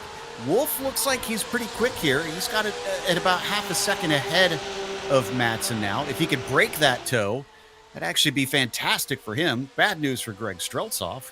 Greg might want to make sure that he does go by Madsen and holds on to him just so that he doesn't lose too much touch. But I am starting to think that maybe Greg has decided he might be faster, but it's not worth wasting the fuel if he can sit and ride behind the 14 for the time being. Yeah, drivers playing that long game, you got to think about the timing of how this is all working out. Getting to that hour mark, an hour and 50 seconds left in this race. If this were a usual event, these drivers would be, nearing the checkered flag. So now they've got to think about entirely different sort of scenario. Thankfully, they did have that break between the last race 2 weeks ago and this one here. So it gives these drivers more of a time to kind of rewire their brain a little bit, but racing drivers are stubborn. I say this as somebody who spent half of his life in parts himself. They don't like change, so you got to practice it, you got to stay with it, and certainly staying with it strategically. I think Strelzoff has been able to do that amazingly. If he can make this work out, he may be unbeatable, at least from a strategy side of things. Now, things out there on the racetrack, a lot can happen in the remaining hour, but I think if Strelzov can nail down the strategy, he could very well grab his third win. I think you're right. It's just not looking like he is going to claim the championship at this stage, since Mikesh is the car immediately behind. Now, while we do have a break and these have kind of settled into this rhythm of riding line astern, we want to mention Princess Cruises because they are our PCA Sim Racing title sponsor for 2026. With 17 ships sailing to 345 destinations on 7 continents, world-class cuisine inspired by the places they visit, and the friendliest crew at sea, Princess is ready to welcome you on board. And specifically for PCA members, join the Treffin at Sea 2026 Pacific Wine Country Cruise on the Grand Princess, sailing from Vancouver to Los Angeles. That'll be September 19th to 25th. Go to the website link on the screen, pca.princesspartnerships.com, or call 833-679-2188 to speak to a PCA travel concierge agent. That is 833-679-2188. Jumped back a little bit farther from our top 3. This is Green versus Eunice. And now we have to remember that we had since lost Jeppesen, who was with them. And where did Jeppesen go? He's 24th. He's still on the lead lap, interestingly. So he at least has that going for him. But this is the battle for 5th right now, and about 5 seconds off of Grant Mikesh, our current championship leader.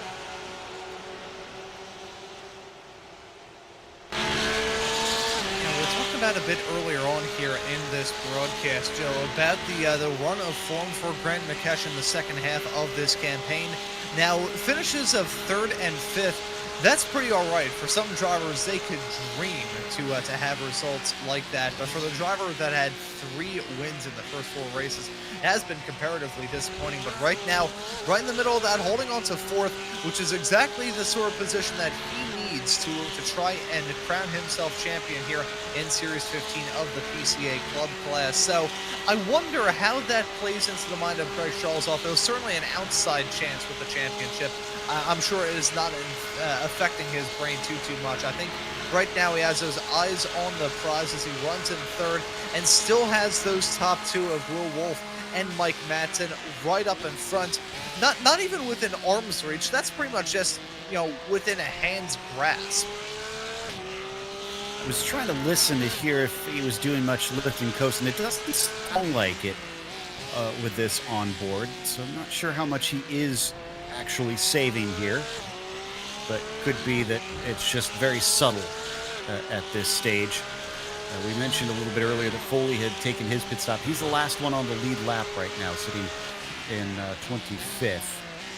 But obviously he's got one more pit stop to go. And he seems to be kind of trying to split this one up evenly, since he stopped about the half-hour mark, the 1 hour mark, and I would assume it'll be an hour and a half mark for his next one.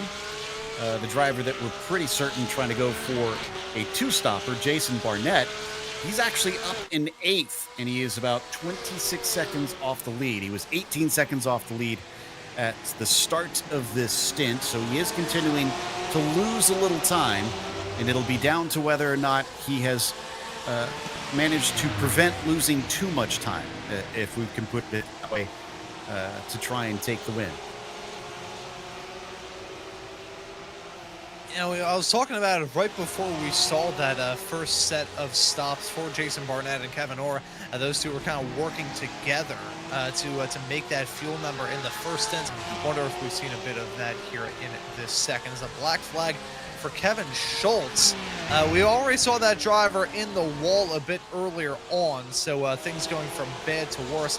Looking right now, I don't see any call from race control unless you are seeing it yourself, Joe, but that could very easily been potentially incident points? No, because remember the incident points. Oh yeah, no as penalty, he is going very strictly slow. DQ. Yeah. I've done that so many times this season, honestly, myself. So yeah, I don't blame you.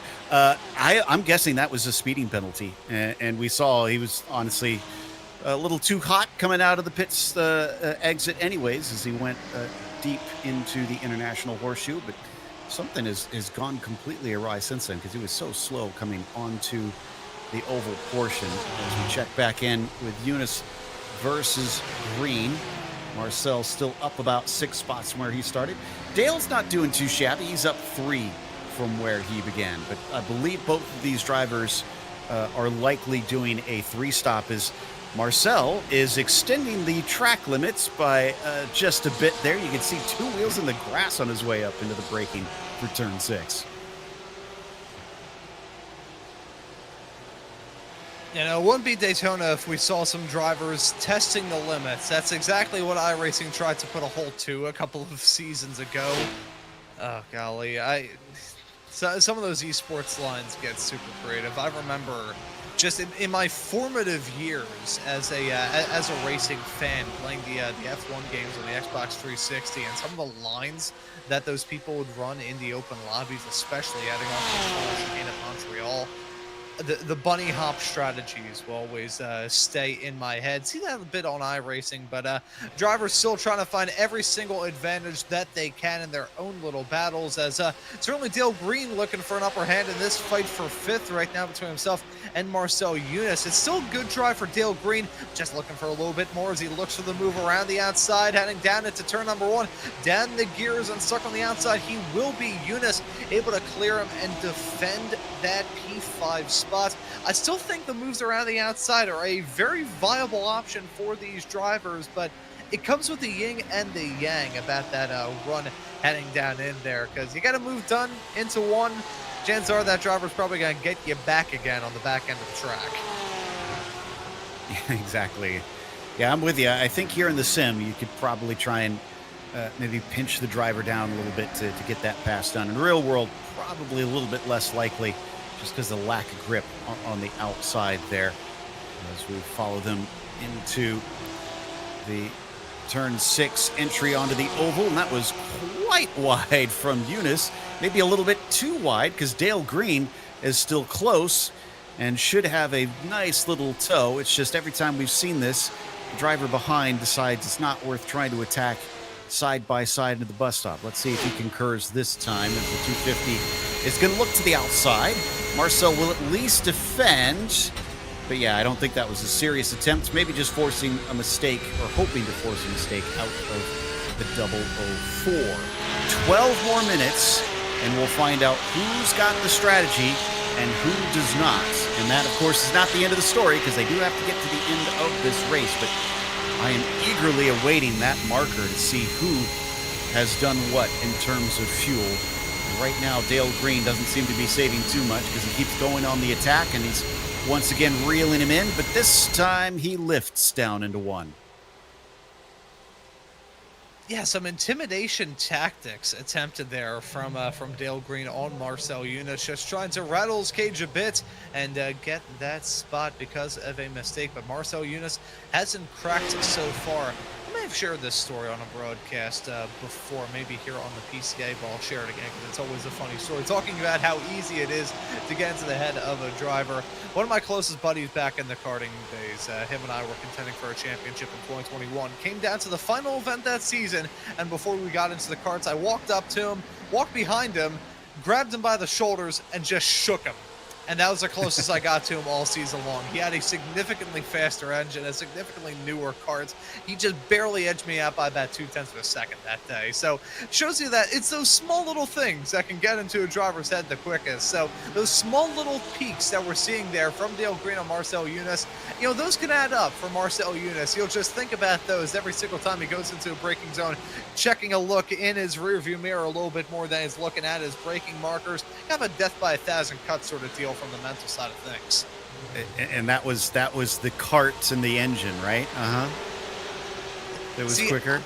See, I had the excuse every single time I went out to the SCCA Solo Nationals in Lincoln, Nebraska. I was the only person running out there that had a kart and engine that were older than themselves. It was a 99 motor, a 2002 chassis, and a 2004 driver that in 2021 weighed way too much than any 16-year-old should. I was about as tall vertically as I was horizontally. That certainly, yeah, is a handicap in karting. Now, we've been following Jason Barnett here, and it struck me, Ron, I've talked about him trying to maybe make it to that 40-minute mark. Now, if he was trying to save the fuel, I would think he would not be leading this group. And every time we've looked at him, he's been at the front. So now I'm kind of wondering, is he trying to, or is he just that good at fuel saving? Or maybe the reason why he's currently the Pied Piper of the field and everybody else is stacked behind him could be down to the fact that he's doing that fuel saving. We haven't really heard too much out of it. I mean, we haven't been hearing like extreme lifting and coasting. He hasn't gotten the slipstream. Maybe he's, you know, when it comes to the fuel saving, at the end of the day, the only people who really know what the deal is the driver, and maybe if he has a spotter that he's relaying the information to as well. Nobody really knows exactly what the deal is. We just have to hypothesize and sort of assume what the case is. That fuel saving stuff, maybe it's just down to the fact that ever since I got out of school, a simple mathematical equation more than a couple of rounds of multiplication and division are enough to completely burn my brain cell. But I think it's very, very fascinating to see what these drivers are doing strategically here in this race. So many different drivers with different tactics to throw at it, as we have a side-by-side fight for second. Strelzoff looking to sweep around the outside to jump into P2. And that he does, but I wonder if Matson decided to give that to him, because Greg got on the radio as he was trying to overtake him, and he said, I quote, "Let's work together." So Greg might be a bit afraid of losing Wolf, because there's been a couple times now that Wolf has pulled a bit of a gap. I think he saw that this time and said, I really can't risk letting the 16 run away from us. I need to get between these two. Yeah, so a bit of pseudo teamwork going on here. Drivers kind of picking their friends from their foes and saying, hey, let's just work together. Let's try and get something rolling here. Odd comparison, but we are at Daytona, so it's not the oddest in the world. It's kind of like NASCAR-style plate racing in a sense, where you pick a partner to do the drafting with, and it works out well. Here, you pick a draft partner, but it's not about getting up to the front. It's just about getting on top of it with the fuel number. Everybody's been having very different ideas as to what is the best way to fuel save, whether it be different strategies of where exactly to lift and coast into. Do you take advantage of those big, heavy braking zones, like into turn number 1, like into the Le Mans chicane? Do you take advantage of the smaller spots, adding off to the horseshoes as a good example? Turn 7. Do you try and do the lifting and coasting, or you just try and hold on to that slipstream? There's a lot of different things that we've seen these racers do already, and I think it's probably split down the board, pretty much battle from battle, all different sort of ideas as to what is the best way to go about hitting that fuel number. Is it that lift and coasting strategy all through the heavy braking zones? Is it those smaller gains? Is it just the draft? Whatever the deal may be, even talking about the setups as well. There's so much that goes into it. I think once we get the opportunity to have a chat with some of these drivers, once we get towards the end of this broadcast, once the race is said and done with, we may be able to ask some of these drivers exactly what their mindset was in terms of fuel saving here, if they'll reveal their secrets. Yeah. This is Bryce, who is at the back of that train that we were watching earlier, being led by Barnett, who is leading that, we think, two-stop strategy. So he should theoretically be saving the best fuel of this group.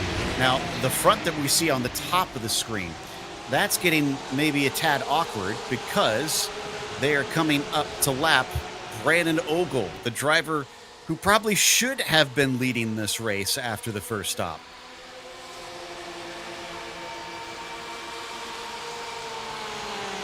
So now, as we get towards that 40-minute mark here, Joe, once those pit stops start, I'll be fascinated to see how these drivers cut it in terms of coming down pit lane, maybe in small little groups. Is everybody going to be split? We'll take our top 3 pack as a good example of such. William Wolf, Greg Strelzoff, and Mike Matson. Right now, they're really covered by nothing out there on the racetrack. About a second separates first from third. But we did see a little bit of teamwork go on there involving Strelzoff. Does he decide to break away and come down pit lane with Mike Matson? Does he come down pit lane with Will Wolf? Does he come down pit lane by himself? that is an interesting point to consider. Very different than what you usually think of when it comes to pit stops at Daytona, where you want to come down pit lane with other people. Here at Daytona, maybe a better idea if you're out there by yourself on exit. I still feel like, especially if fuel is a concern, that you actually do want to have a team that you pit with. I think it is super speedway rules. And if I was Greg Streltsov, I wouldn't want to go until these guys go, unless they're stopping way too early. But Greg honestly stopped the earliest of this group. He's got the most laps in his fuel stint right now. So if anything, if he can make the extra laps, he needs to utilize them. We are seeing a few drivers pitting in. Martin, looks like Eunice has pitted in. We've recently seen Gonzalez, Ogle, both pit in. Rex Girawala, Mark Lacombe have taken what is assuredly a 3-stop call on this one, since they've got 44 minutes or more left to go. And here's Dean Chapman, another one who has decided that's as far as he can go in this middle stint.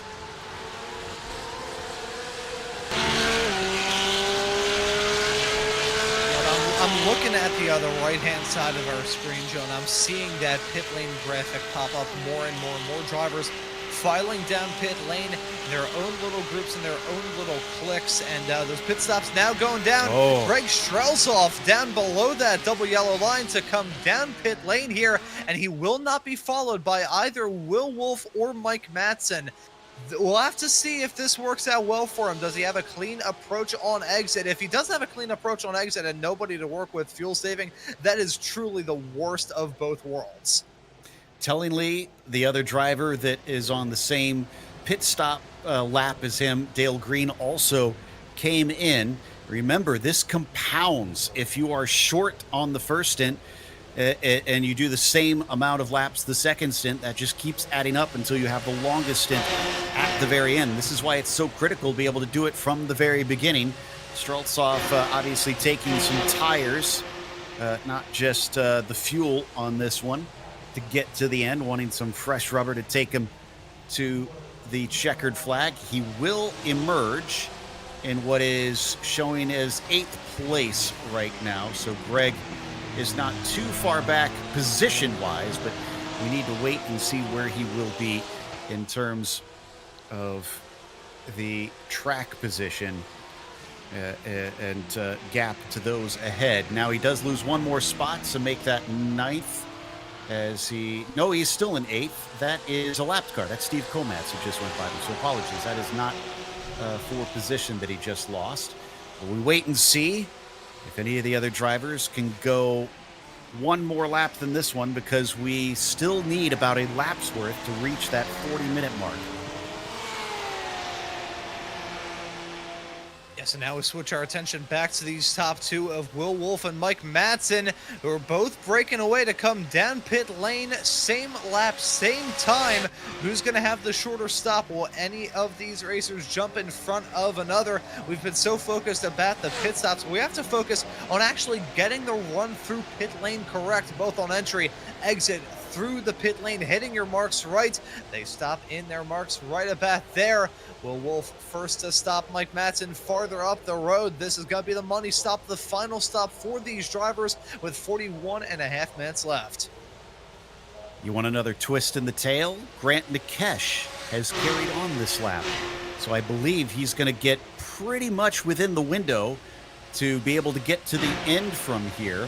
Looks like Bryce has gone on, Kevin Orr. So I thought Jason Barnett was our highest driver on that strategy, but it looks like Nikesh has been able to push one lap more on this stint to get himself where he needs to be. This puts a little bit of a problem for drivers like Barnett or Orr if they were hoping to try and use that fuel strategy to take a potential win. Nikesh, who is already leading the championship, trying to wrap this one up with a handy 4 wins out of 8 races.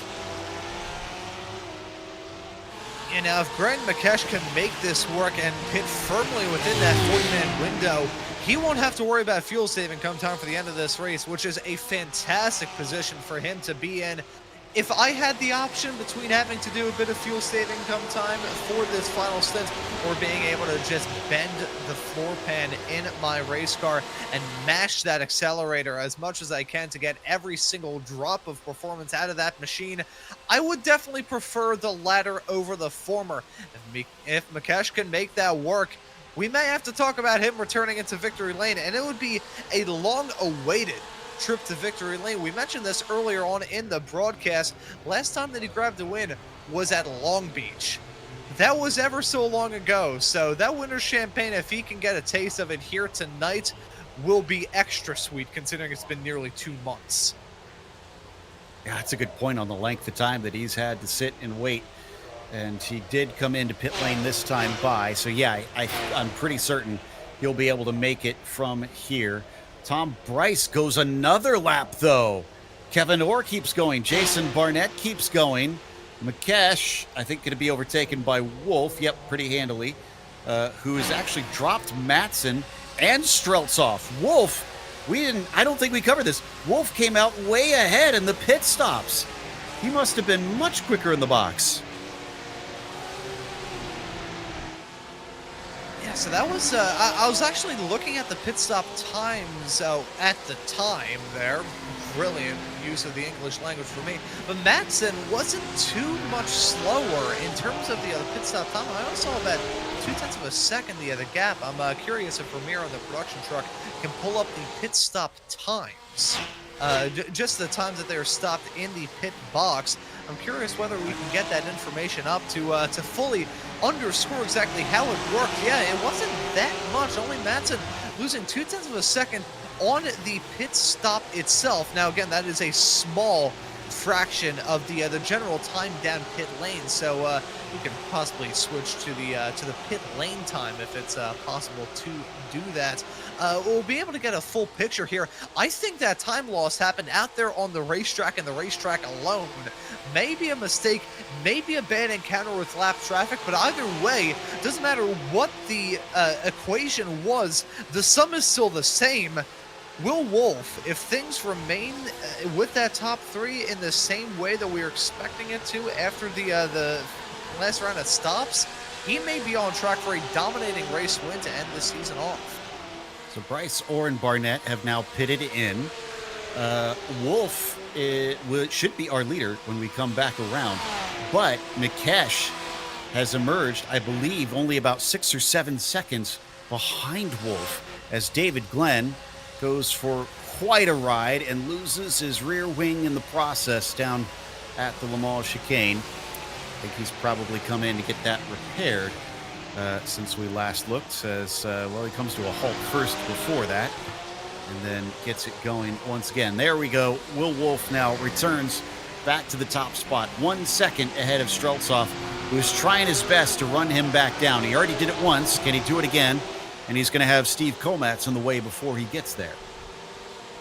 And Will Wolf did not have a good run off through the lap traffic there at the start of that lap. Already lost out on a decent period of time. We saw that margin was, what, at 2.3 seconds? Now it's down to 1.3 seconds. So big gain being made there on that last lap. It's certainly music to the ears there of Greg Streltsov. And maybe some good music from Mike Matson to overhear as well. Running in third, only 0.4 of a second the margin there. Now, once these drivers fully converge on one another, if Streltsov can pull that remaining 1.4 seconds to Will Wolf and start to battle, we will see that convergence go on once more. But without that looming anxiety over the pit stops, I mean, obviously the fuel saving will play a factor if they do have to do that, but not worrying about another run through pit lane, that will add a different dynamic to that battle compared to what we've seen so far. Yeah, I agree. Of those who have pitted after the 40-minute mark, Mikesh is the highest. And then you go to, it looks like Tom Bryce, I believe, is the next one that should be able to make it. He's down in 10th. He was in that group with Orr and Barnett. And Barnett must have made a mistake because Barnett is suddenly well behind those cars. And I'm not sure what exactly happened there. But yeah, Tom Bryce suddenly emerges as the driver who has gone the longest but is the quickest of those fuel savers And he's going to gain another position because Scott Bowers is now pitted in. Oh, it was a spin from Jason Barnett. He was looking pretty good earlier on. Great job by everybody seeing that happening and staying high so that they don't run into him. Yeah, it's usually a little bit nerve-wracking heading out of there. Incidents coming out of the Roval section here at Daytona back onto the high banks, they're pretty common. We see that go on so often. Not even just out of turn number 7 itself, but as that turn rolls along in that same section of the racetrack there. You nearly see that go on. Those are getting super flirtatious with that outside wall. Greg Strelzoff seeing that lap car right up in front of him, trying to keep touch with Will Wolf, your current race leader. But Strelzoff currently running in second. That gap is, I wouldn't say it is fully flatlining. It's fluctuated a bit. That lap traffic in the middle certainly wreaking havoc that is close stuff. Trying to get that done into the Le Mans chicane. That is ill-advised. That, I think, because he was in communication, Steve was with the race control. I wonder if they were telling him to give up the position since he was getting the black flags. But if you're going to do it, you had all that straightaway, all that NASCAR's turn 1 and 2 to hand it over. Instead, he has cost Strelzoff and Matson a huge chunk of time. They're now 2 seconds behind Wolf. Yeah, that is catastrophic. I had a feeling that lap traffic was going to leave its mark.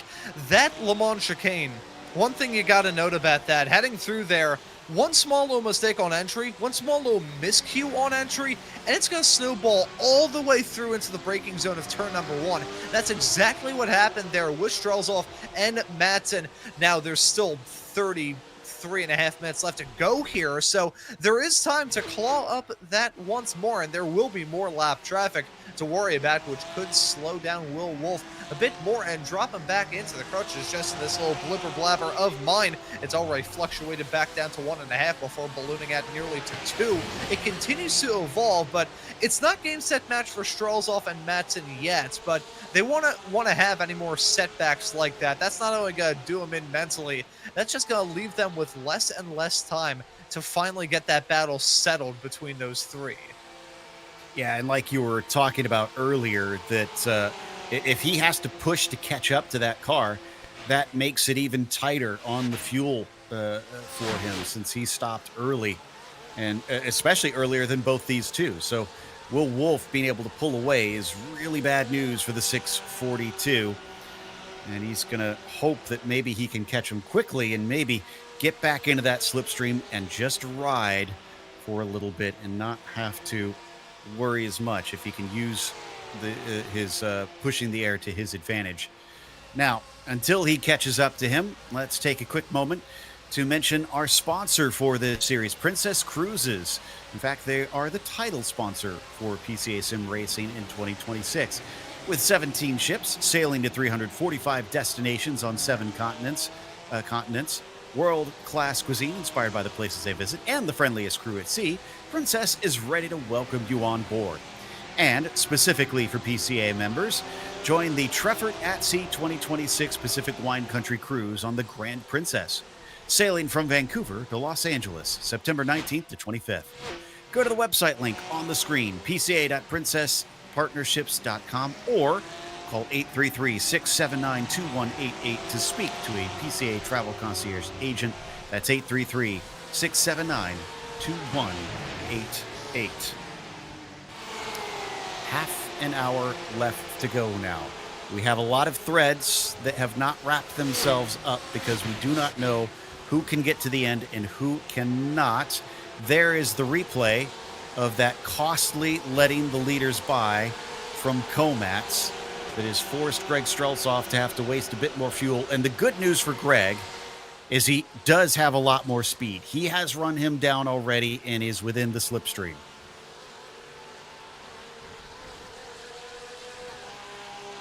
Yeah, so just like that, the tides shift right away, and now it's the three little group back together. Where have we seen this before? Well, for a good chunk of the race, honestly. He's definitely been there for some time, although they're dropping off Matson about 1.5 seconds. And hello, is Greg not worried about fuel at all? Because William Wolf has been passed by the 642, or is Wolf maybe forcing his card, knowing that he'll be a little bit tighter on fuel and lift it a bit there? Yeah, little game of cat and mouse going on there, potentially down into one. Now, who's the confident one and who is the unconfident one remains to be determined. Maybe that was a strategic call from Will Wolf to say, okay, you know what? I've been leading this race for a while. Let me enjoy the draft. Let me get a little bit of fuel saving off you, would you please? Strelzoff, though, maybe it worked out in his favor that he's like, you know what? I don't have to worry about fuel saving. I could just mash the gas. If we see him drive away, that is going to be ominous for the field. I wouldn't say that that is kind of the, like death knocking on the door, but it's certainly close to it. So if Strelzoff was able to just get that move done and has to worry about nothing when it comes to fuel, he could very well be golden here in this race. The one thing that is hurting your race leader, whoever it is, this is not a matter of fuel, this is just a matter of being in that place, the lap traffic. Considering that we're, over an hour and a half into the season finale race, everybody's going to be intense. Everybody's going to be looking to try and get the moves done when they can in their own little battles. So the lap traffic, as we've already seen a bit of here in this race, they're not exactly going to be accommodating for the race leaders. Not always. We got a black flag for David Snelling. Not sure. I don't see anything from race control on that one, so that's a bit strange. And so I don't think he did pit in this last lap, so that must be a speeding penalty for the 935. To explain that one, we've been watching Tom Bryce in the meantime. Dale Green just pitted in, so Dale Green must not feel confident that he could get to the end and is just taking care of it now. But Tom Bryce, I hope, feels confident that he could get to the end, because he's one of the last drivers to have pitted. He sits in ninth. He's about 31 seconds off the lead currently. So he needs somebody to not run to the side of him as he's just had off screen there. In fact, we just saw a blip of it. That was Dean Chapman who made contact with him, which now means that I believe Kevin Orr is the top of that group on that strategy.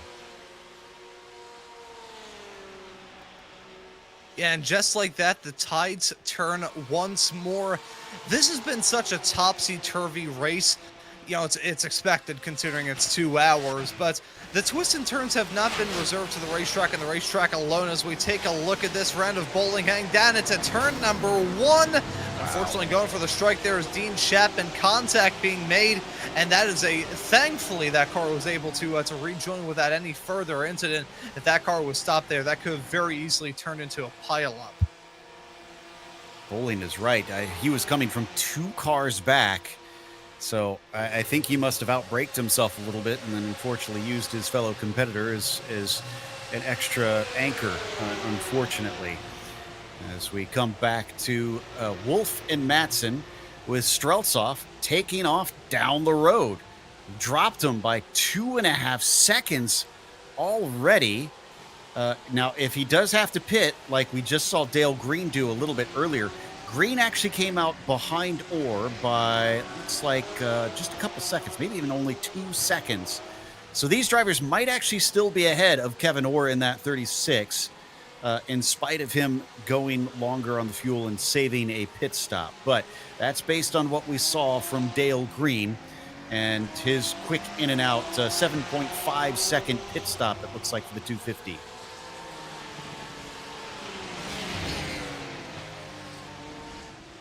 So 26 minutes left to go here in this race show. We start off with 2 hours. Time flies when you're having fun. But this race, oh golly, Will Wolf driving briefly off onto the apron there. That was quite bizarre. We've seen so much wild stuff here in this race that I was thinking that we were just going to see him completely lose control. But now he holds on to it. Briefly, that was odd, though. I'm wondering exactly what the deal was there. Lapsing concentration, just driving up off the track. That's quite the jump there when you go off the banking. So he moved up to the high side. I wonder if he was maybe trying to break the slipstream a little bit. I'm not entirely sure on that. Again, it's a weird way to do it, to go underneath on the apron, because you're not allowed to race there on the oval portion. Whatever the case, he's still there, and they've let another car go. That was Lance Grimm, who did kind of what I was thinking more drivers would do, as there's a run down to the inside by Matson, and Wolf gets demoted to third. If that was an attempt to break the slipstream, that would be a unique strategy to try and make that work. That's unique is the polite way to put it, yeah. See, I say this as somebody who stops at virtually no end to get a laugh out of people. I've recorded voiceover lines coming back from the dentist after getting a root canal done. I've tased myself on camera, but there's more to being self-aware than consciously shooting yourself in the foot. That's kind of what just happened there with Will Wolf. That's I'm not exactly sure what the deal was there. That was quite odd. I gotta wonder whether that car just got a little bit sideways and he had to go onto the apron just to avoid completely looping it around. That's gotta be up there in a season that I think throughout the PCA, between not just this but all 4 of the ranks here, has seen some kind of odd moments. That's maybe up there. I am perplexed. Yeah, well, if we get a chance to talk to him post-race, I think we'll have to ask him about that moment. Grant McKesh still runs in 4th behind them, and it's a decent gap. It's about 10 seconds, it looks like, from Grant up to Will Wolf. But McKesh, I think, actually now he's down to 5th, so it looks like Martin just overtook him now. That's Martin in the red machine. I still think that McKesh is sitting in one of the best positions to take this win. Now, I don't want to say that it's all over, bar the shouting for his championship, because I don't want to curse him, and there's still plenty of racing left to go. But he sits in 5th when all he has to do is 15th, so I think he is in a very comfortable spot in terms of that. I think at this stage, he's thinking, I do have a shot to take my 4th win of the season if all goes well. On the other side of it, 15 seconds ahead of him, 16 seconds now, Greg Streltsov has been pushing and pushing hard to where he is now 5 seconds ahead of Matson. I think Greg knows he cannot make it on fuel. I think he is just going as hard as he can and try to take a short pit stop and get back out in the lead. That would be quite the turn here. We've already had enough wild strategy go on here that I can't say it's the most shocking thing I've ever heard in the world. And hey, if he does need to come in for a splash and dash, you may as well just make the most out of your fuel right now. Burn it up, set some good lap times, light the world on fire, and see if you can come out with at least a good run. You know, we said that Streltsov was looking for a win here, or just looking for a good result. I would say this season for Greg Streltsov has been, it's been a mixed bag. We've seen him grab 2 victories through to this point in the season, looking for his 3rd here tonight. Those 5 pole positions, including tonight. He's been quick. However, there's been a couple of moments sprinkled throughout this campaign here in Series 15 that may leave a slightly less sweet taste in his mouth as we get towards the end of this run here at the start of 2026. So I think if Greg Streltsov can get a good result out of this race, no matter what he has to do to get it, that would be quite the cathartic way to end this season. Yeah, and I mean, winning on finishing on back-to-back wins, rather, is at least ending on a high. He has momentum coming into Series 16. So, yeah, it's not the worst way to wrap things up. Just maybe too little too late to try and run down our current championship leader. And we're still watching Matson. That's him and the lead of these 2 darker colored cars. That's Wolf in behind in the 16. Probably just kind of running their own race. They pitted a lap after Streltsov, so they should have an easier time trying to get to the end without an extra stop. But again, I am not confident that they will be able to, frankly. I think they still also likely owe us one, even though they seem to be trying a little bit harder to stretch this one out. Kevin Orr, who we talk about from time to time, pitted even after McKesh, is currently sitting in 8th, and he's now about 36 seconds off the lead, with Dale Green, who has already taken his third and final stop, right behind him. And yeah, there you can see that red car is Orr, and Green is in a car that doesn't have any green on it. Instead, he's in the black and blue. You know, in a different series that I cover, there was a driver that had a green and white paint scheme for literal years. Had been running this paint scheme since probably about 2021. And then even before that, I had a glimmer in my eye about doing iRacing broadcasts.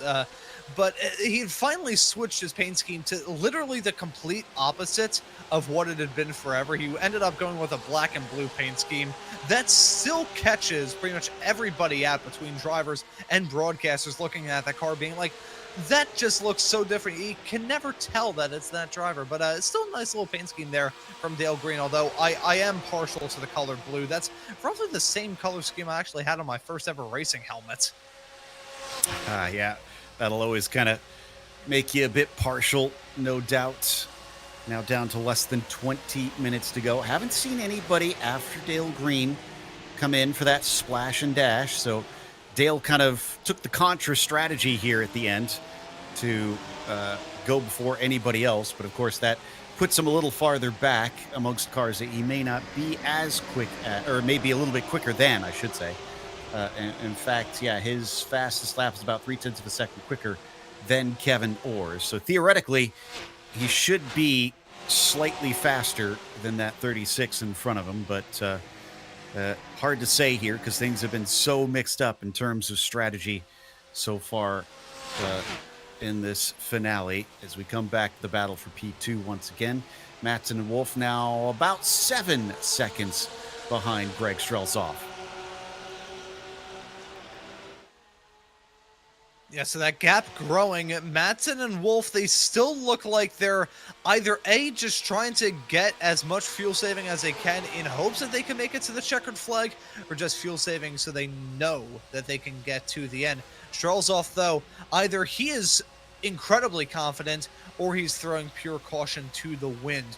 We haven't been keeping tabs on this, but I think that Strelzoff, he hasn't had super duper quick pit stops, at least compared to his main contemporary rivals in the form of Mike Matson and Will Wolf. So maybe has a little bit more in reserves. Maybe he was able to get the fuel saving done and just still take a lot of fuel. I think Strelzoff, there's an outside chance that he can make it through to the end, but considering how much he is pushing that car, it is definitely an outside chance. Again, we talked about this a bit earlier on. Only really these drivers know exactly how much fuel they've been able to save. We can only estimate. We don't have access to the numbers ourselves unless we somehow were able to teleport inside of the gas tank inside of these cars, which I don't think would be too comfortable of a spot. I prefer my my spot here in the broadcast booth. I think, though, right now, it may be advantage Matson and Wolf, because even though an 8.5 second margin is probably the largest gap between first and second we've seen throughout the night, that's still not enough to be able to come down pit lane and exit out with the race lead if these two can stay out and make it through to the end. Yeah, and I think that's a big if. A big if we're honest. Apparently too much of an if for me. Yeah, I'm looking through. And Mikesh right now at about 19 seconds behind Strelzoff. I think he should pretty easily overtake him if Grant is able to go to the end. We've been talking, though, a lot about Greg and Grant as those are two of our championship hopefuls. But we have to remember that Terrence Tong and Mark Foley also came in with a mathematical chance. We haven't been talking about them because they haven't been as far up. Terrence Tong actually running 13th. Down 6 from where he qualified, so it's not been that great of a day for him. And I think he might be able to get to the finish. Yeah, it looks like he should be able to get to the end from here. As for Mark Foley, he's been taking a very unorthodox pit strategy, splitting it into even quarters, and that's not really worked out. He's down in 19th right now. He's second to last of those on the lead lap.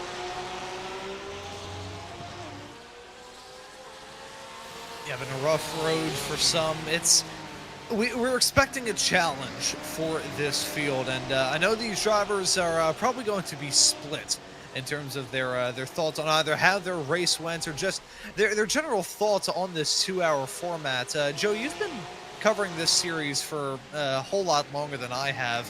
Has this ever been done before? I know in my time covering PCA season finales, which runs back to the season finale in season 12. It was my first ever show here on RaceSpot back in the winter of 2024. I can't remember another one being 2 hours. Have they done this before here in this series, or is this just a true venture off to the unknown? I mean, I've done a lot of seasons so far, so now I'm trying to remember if they have done this before, and I can't recall off the top of my head. They might remind us in the background, because I know they do listen in sometimes, do some of the organizers, so they'll have a better idea. Obviously, they do have team racing and endurance racing from time to time that PCA puts on, but that's usually not a part of the series racing that they have. So yeah, good question. If any of the organizers are listening, can help inform me on whether or not you've done a 2-hour race at some point in the actual season. Let me know as we check in with Robert Neville, currently running in 16th, very much on his lonesome. In fact, most cars are well spread apart at this stage. And you brought up the team series as well here in the PCA. I had the privilege at the start of this year back in January to cover the PCA Team Racing Series season opener here at Daytona. It was a 4-hour-long race, and many of the drivers that you see out here on the racetrack and the PCA were running in that event as well. Now, whether they're running in these Porsche GT3 machines or whether they're running in the Porsche 963 in the GTP category, it was kind of a case by case. Some of these drivers in the higher up classes were opting for the prototypes, but some of the drivers were definitely getting some time in the GT3s. I know one of the names that I distinctly remember from that is a driver that we'll be talking about next week here for the final race of Series 15 here in the PCA Sim Racing Series in the challenge class, the husband and wife duo of Ken and Lisa Eskridge, who are competing in that event. Split driving time. I think they ran 2 hours each, so hey, they already had some experience running 2 hours here at Daytona, so that may help them out come time for that broadcast in about a week's time. But as we get to the final 12 minutes of this race here, Joe, there are still so many questions left to be unanswered between your top pack and even the battles a little bit farther behind. And we've had a problem for Kevin Orr, who was leading that group on his pit strategy for a while. Unfortunately, I think it collected another driver, Rex Jarawala, in the process. This was in the Le Mans chicane. Car just starts to get loose, and he winds up in the absolute worst spot possible. And Jarawala, unfortunately, just has to plow right into the tires because of it.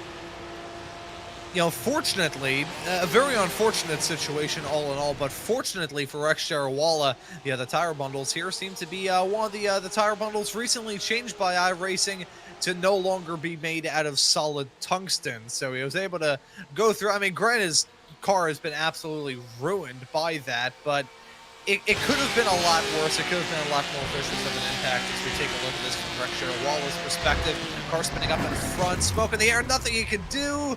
Running off through the barrier, and that stops you about as quickly as a runner jumping headfirst into a pond of quicksand. That's the first incorporeal tire bundle I've ever seen. So that's certainly made an interesting effect. I didn't know that. Last big word I learned like that was mayonnaise. Yeah, but it did some damage regardless, as we'll watch Jarawala really have almost no choice. He almost needed to bail out just a bit sooner, I think. And yeah, there is the front of the car disassembling itself after making that contact. Now, Streltsov, in the meantime, is already up to about 12 seconds now. And this is looking more and more like this might actually work. He's about 16 seconds ahead. 23 seconds ahead of Grant Nikesh. Now, he's going to have, I think, a bit more of a stop to deal with because he is using the fuel more. So he'll have to wait just that little bit longer to top it off to get to the finish. But, you know, as much as I doubted this, I feel like Greg is starting to sell me on it, because these two, this is Matson and Wolf, are slipping farther and farther behind. Yeah, no, it is quite fascinating to see Greg Strelzoff. It hasn't been like huge. I mean, it has been a massive gain as time has rolled along, but it hasn't been like huge gains from one lap to another. He's just been slowly but surely working at it, stacking up that gap and building it as time rolls along. Now, whether he can make this strategy work, he still has to pull a little bit of time to try and make it work to hold on to the race lead if he does come down pit lane.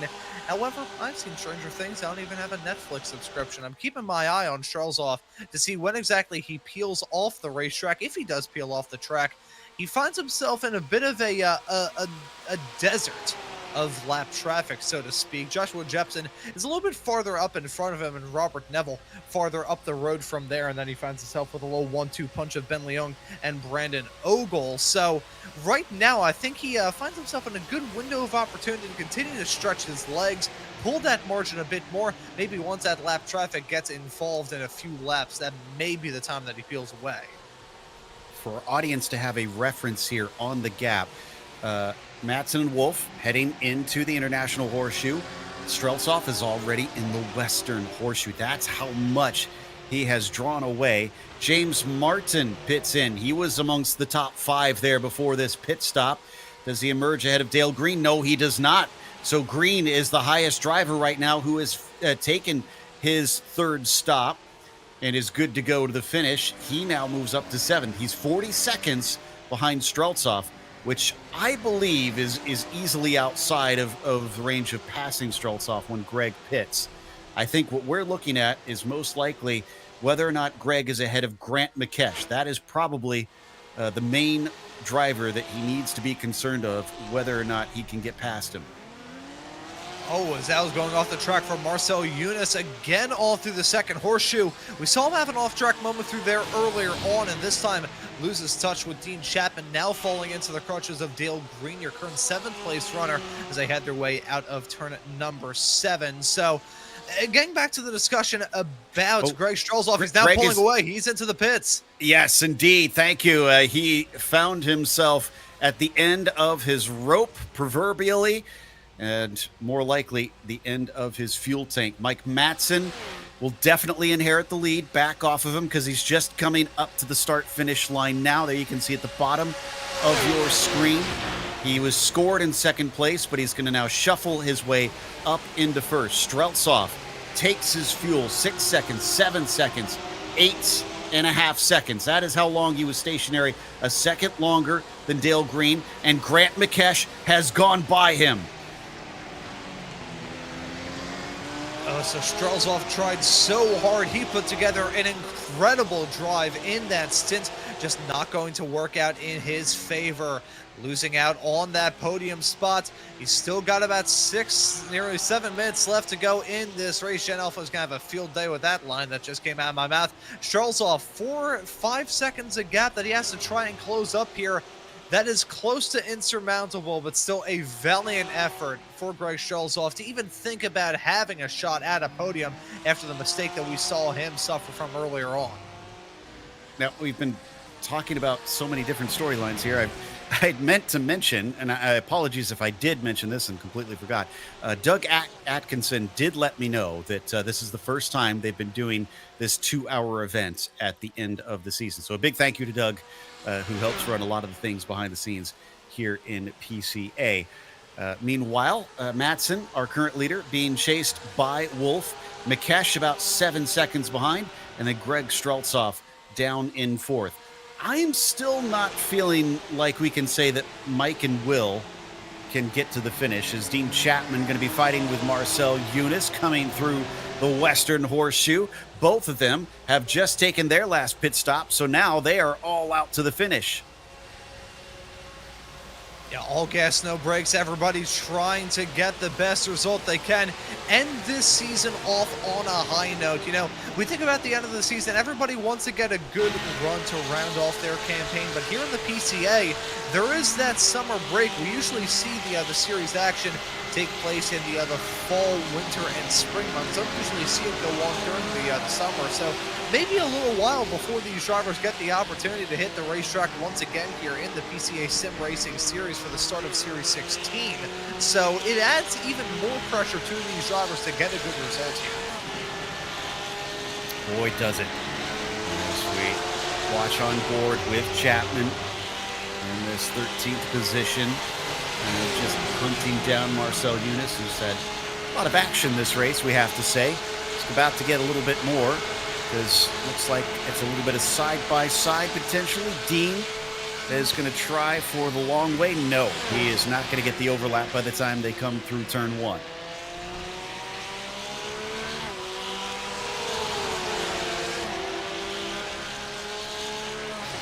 I gotta wonder. Go ahead. Yeah, sorry, I was just gonna say, I gotta wonder, talking about your top two, who's gonna have the upper hand in terms of fuel management? Mike Matson, really, he's been the hole punch more often than Will Wolf has, at least from my memory. So I think that Will Wolf may have the opportunity to stretch his legs just a little bit more than Mike Matson. I don't think they're completely lying out and being able to just fully relax, but I think one of them is definitely in a better situation, and I don't think it's a driver of the number 14 car. Yeah, we're down to 4 minutes left, so it's getting very close to the end, and they're not showing signs of being worried about that fuel, at least that I can tell. And you're right, I'm pretty sure Wolf has been the one that's been pulling more often, and their laps are pretty, well, they were pretty even with Grant McKesh, but now they've slowed up. Oh, that's now a twist. Is it starting to look a little bit more nervous for the two of them?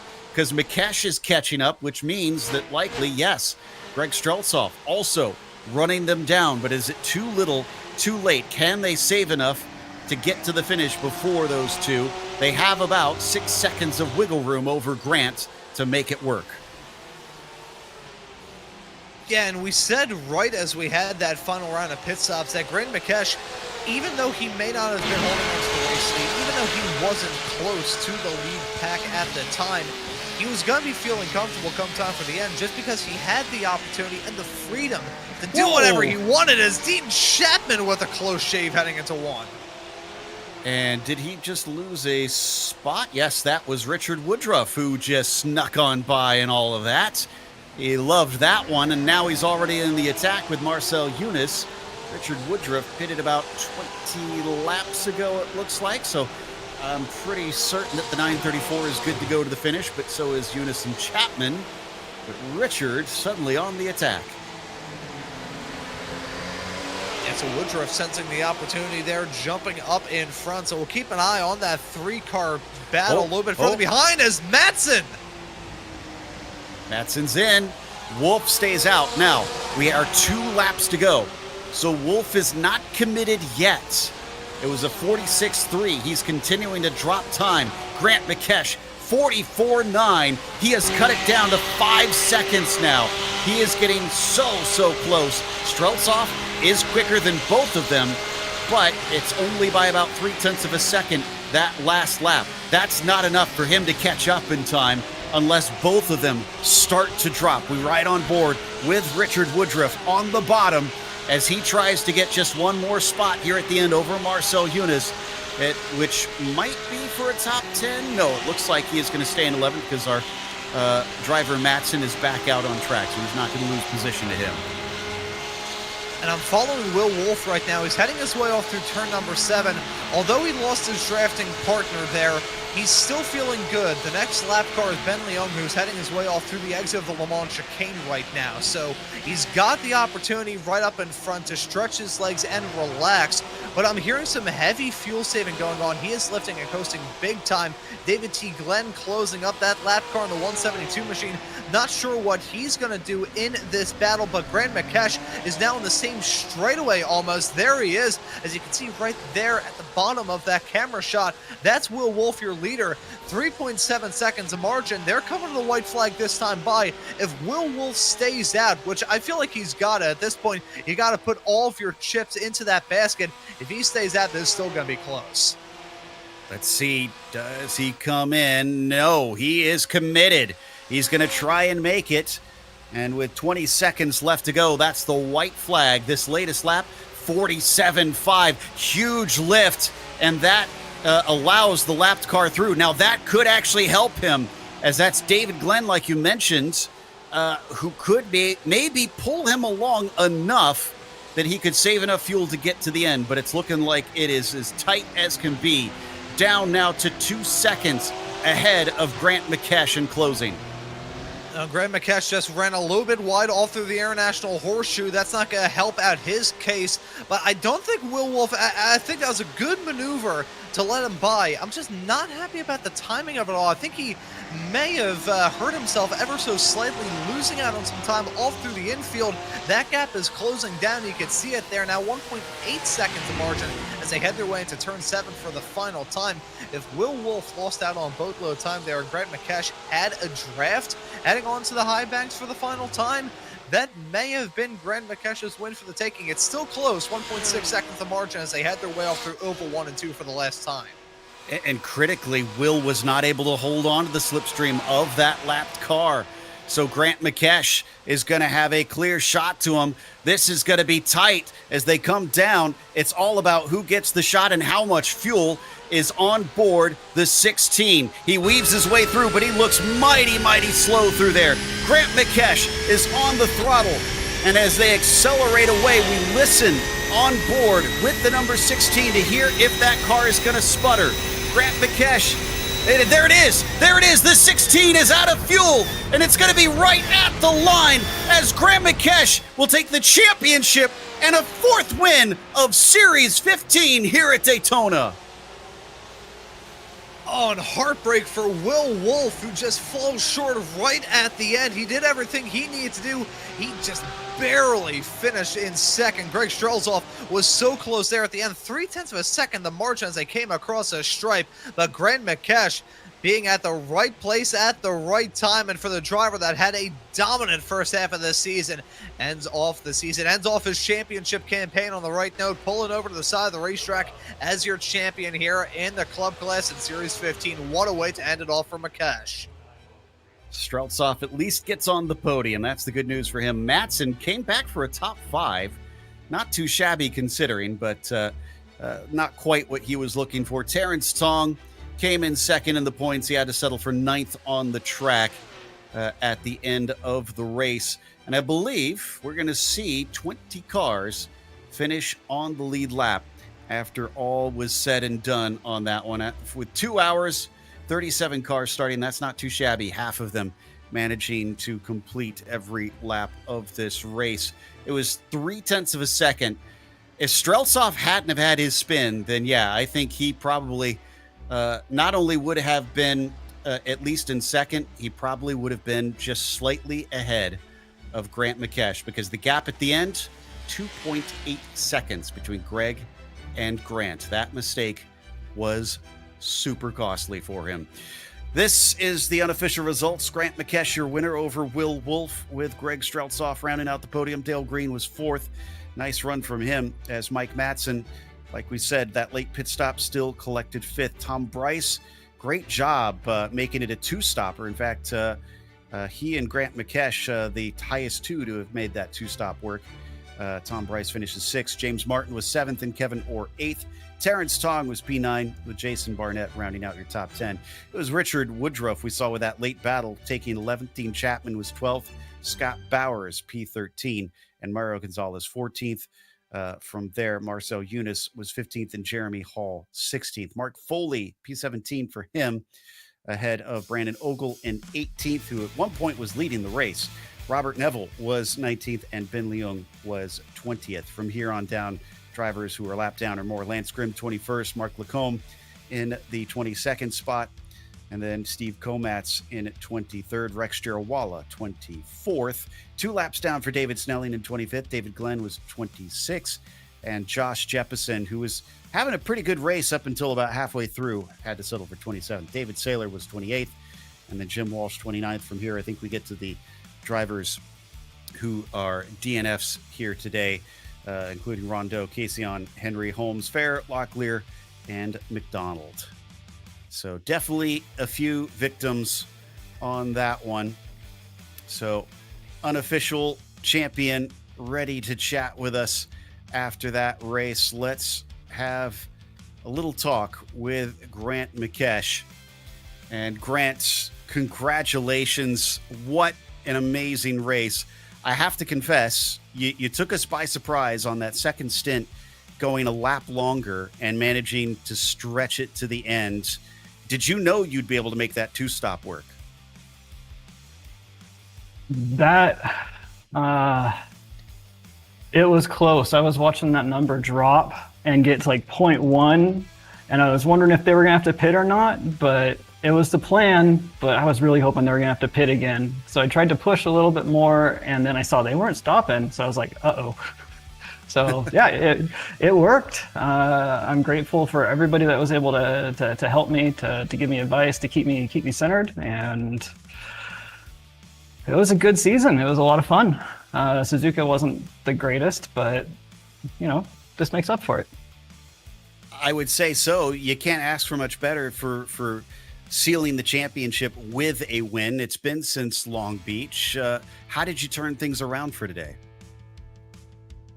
I made sure that, well, I wanted to get a good qualifying. That didn't exactly work out. That's been my bane the last 3 races. So practiced. I just made sure to clear my head and just focus on what I needed to do instead of what was happening around me. Well, most wins of your class this in Series 15, and you take the title with it. Who do you have to thank that helped made this title possible? First off, got to thank my local guys, Chris Cook, Kevin Schultz, for getting me into this. Justin Sang for giving me ridiculous amounts of advice. David Mendonca helped out quite a bit for trying to help me figure out where my mistakes were happening. My cats, obviously, the one King Robert Cuttlebottom tried to jump up on my lap a few times, and now we finally made it, now that everything's relaxed. And Sir Zeus Puppy Cat for sitting right next to me and just being the best boy in the world. I love it. Well, again, a big congrats, and go savor the victory. Thank you. Everybody out there was pushing extremely hard. Greg, Will, Mike, Matson, they kept it extremely honest, and they were clean racing throughout the year. So I'm grateful to have had a chance to race with them. That was your unofficial champion, the 037 of Grant McKesh. Up next, I do believe that Ron is caught up with Will Wolf, who's no doubt going to be a little gutted at that one. Yeah, yes, indeed. With the euphoria of victory comes the agony of defeat. Will Wolf joining us now in the booth. Will, it was a great drive for you throughout the race. We're able to keep it up towards the front and in the thick of it, really from the drop of the green through to the fall of the checkered. How about you talk us through that 2-hour season finale here at Daytona from your perspective beyond the wheel? Yeah, thanks. I started kind of in the front mid pack, and the first part of the race was just all about, you know, clearing out some of the cars to get with other cars that had a similar pace, and then after that it was all fuel saving, which, you know, just needed a hair bit more, because that finish I was completely out. Yeah, it was certainly close as we got towards the end. I want to ask you about this strategy. It was a major talking point for us on the broadcast. I'm sure for you drivers, it was a major talking point as well. I just want to ask you how tough it was to try and nail down the strategy here at a track that is rather unique in the racing world, considering how much of it is spent flat out. Yeah, the draft is huge for fuel saving. Without the draft, it's really hard. You'll saw I was behind another driver for a lot of the race, and I think I could have passed him, but just wanted that draft to try to save whatever fuel I could.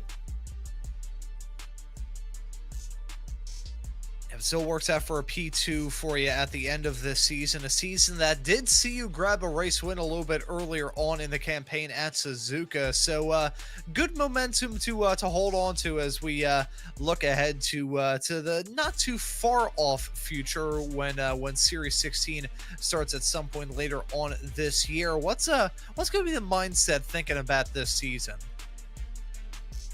Yeah, this was a great season. I think it was my first season in club.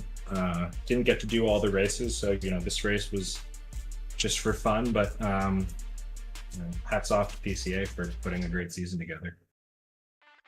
And our hats off to you for giving us some brilliant battling to talk about, not just in this race, but throughout the season finale. So I'll pass the mic off to you and give you the floor to give any thank yous or shout outs. Yep. As always, a huge shout out to Nicky Chan with Last 10th. He was a massive factor in helping me put together fuel saving strategy that worked, and it really paid off. So thanks again to Nicky and Last 10th. Yeah, thank you as well for joining us here in the booth, Will. Well done on the still pretty impressive drive to get that P2 here tonight, and we look forward to seeing you out there on the racetrack come time for the start of Series 16 in the not too distant future. And that was Will Wolf, our P2 finisher. And Joe, I'll pass the mic back off to you to have a chat with our P3 man who was up and down the field like Otis Elevator. Yeah, Greg Streltsov finishing P3 today. And Greg, I know it's probably not going to feel good for me bringing it up, but I have to ask the hard question.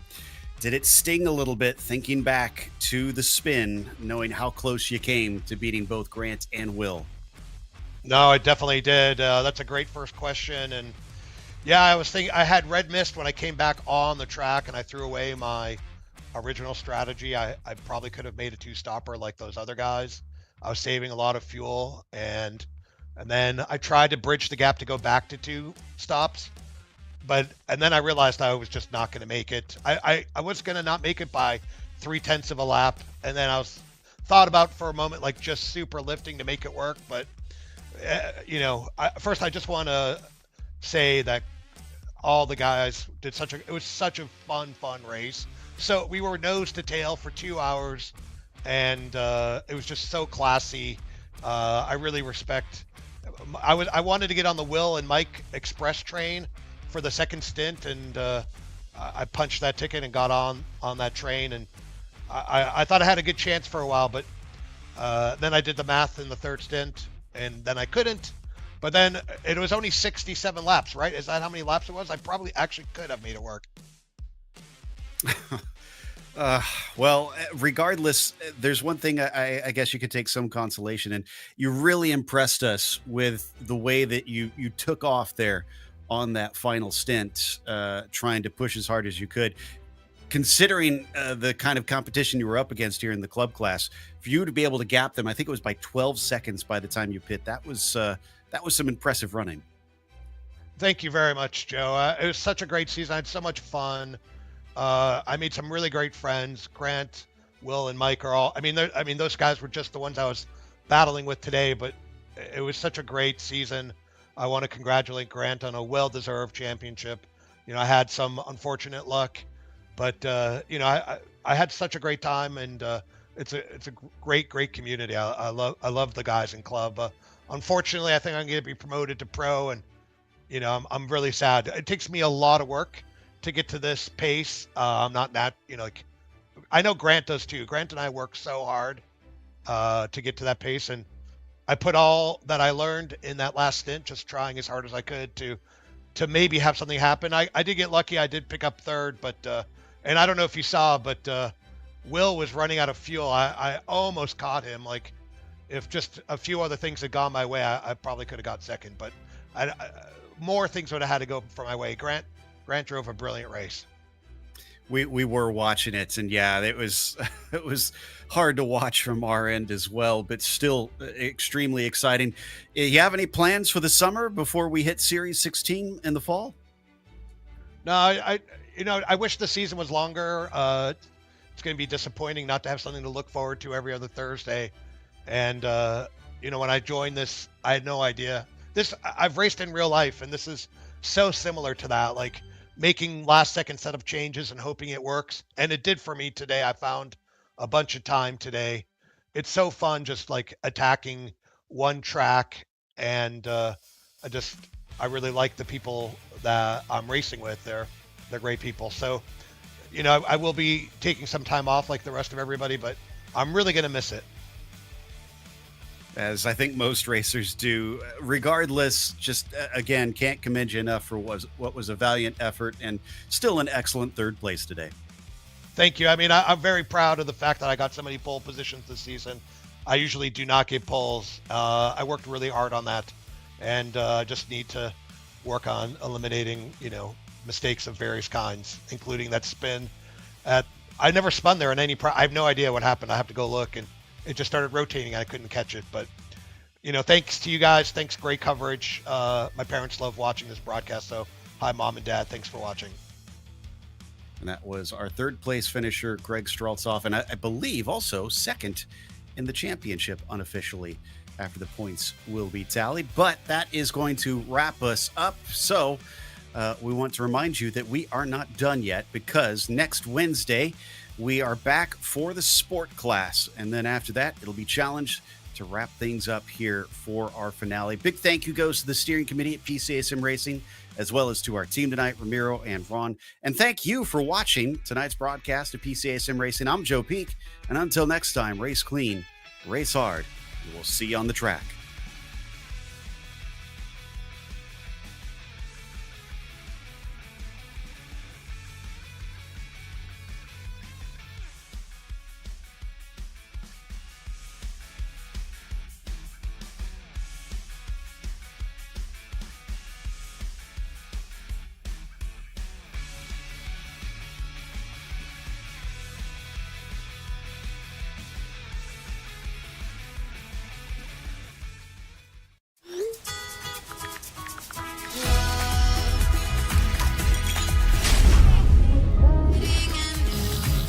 Some trips are felt beyond words. No one connects you to the Pacific Coast like Princess. Princess Cruises. Book now.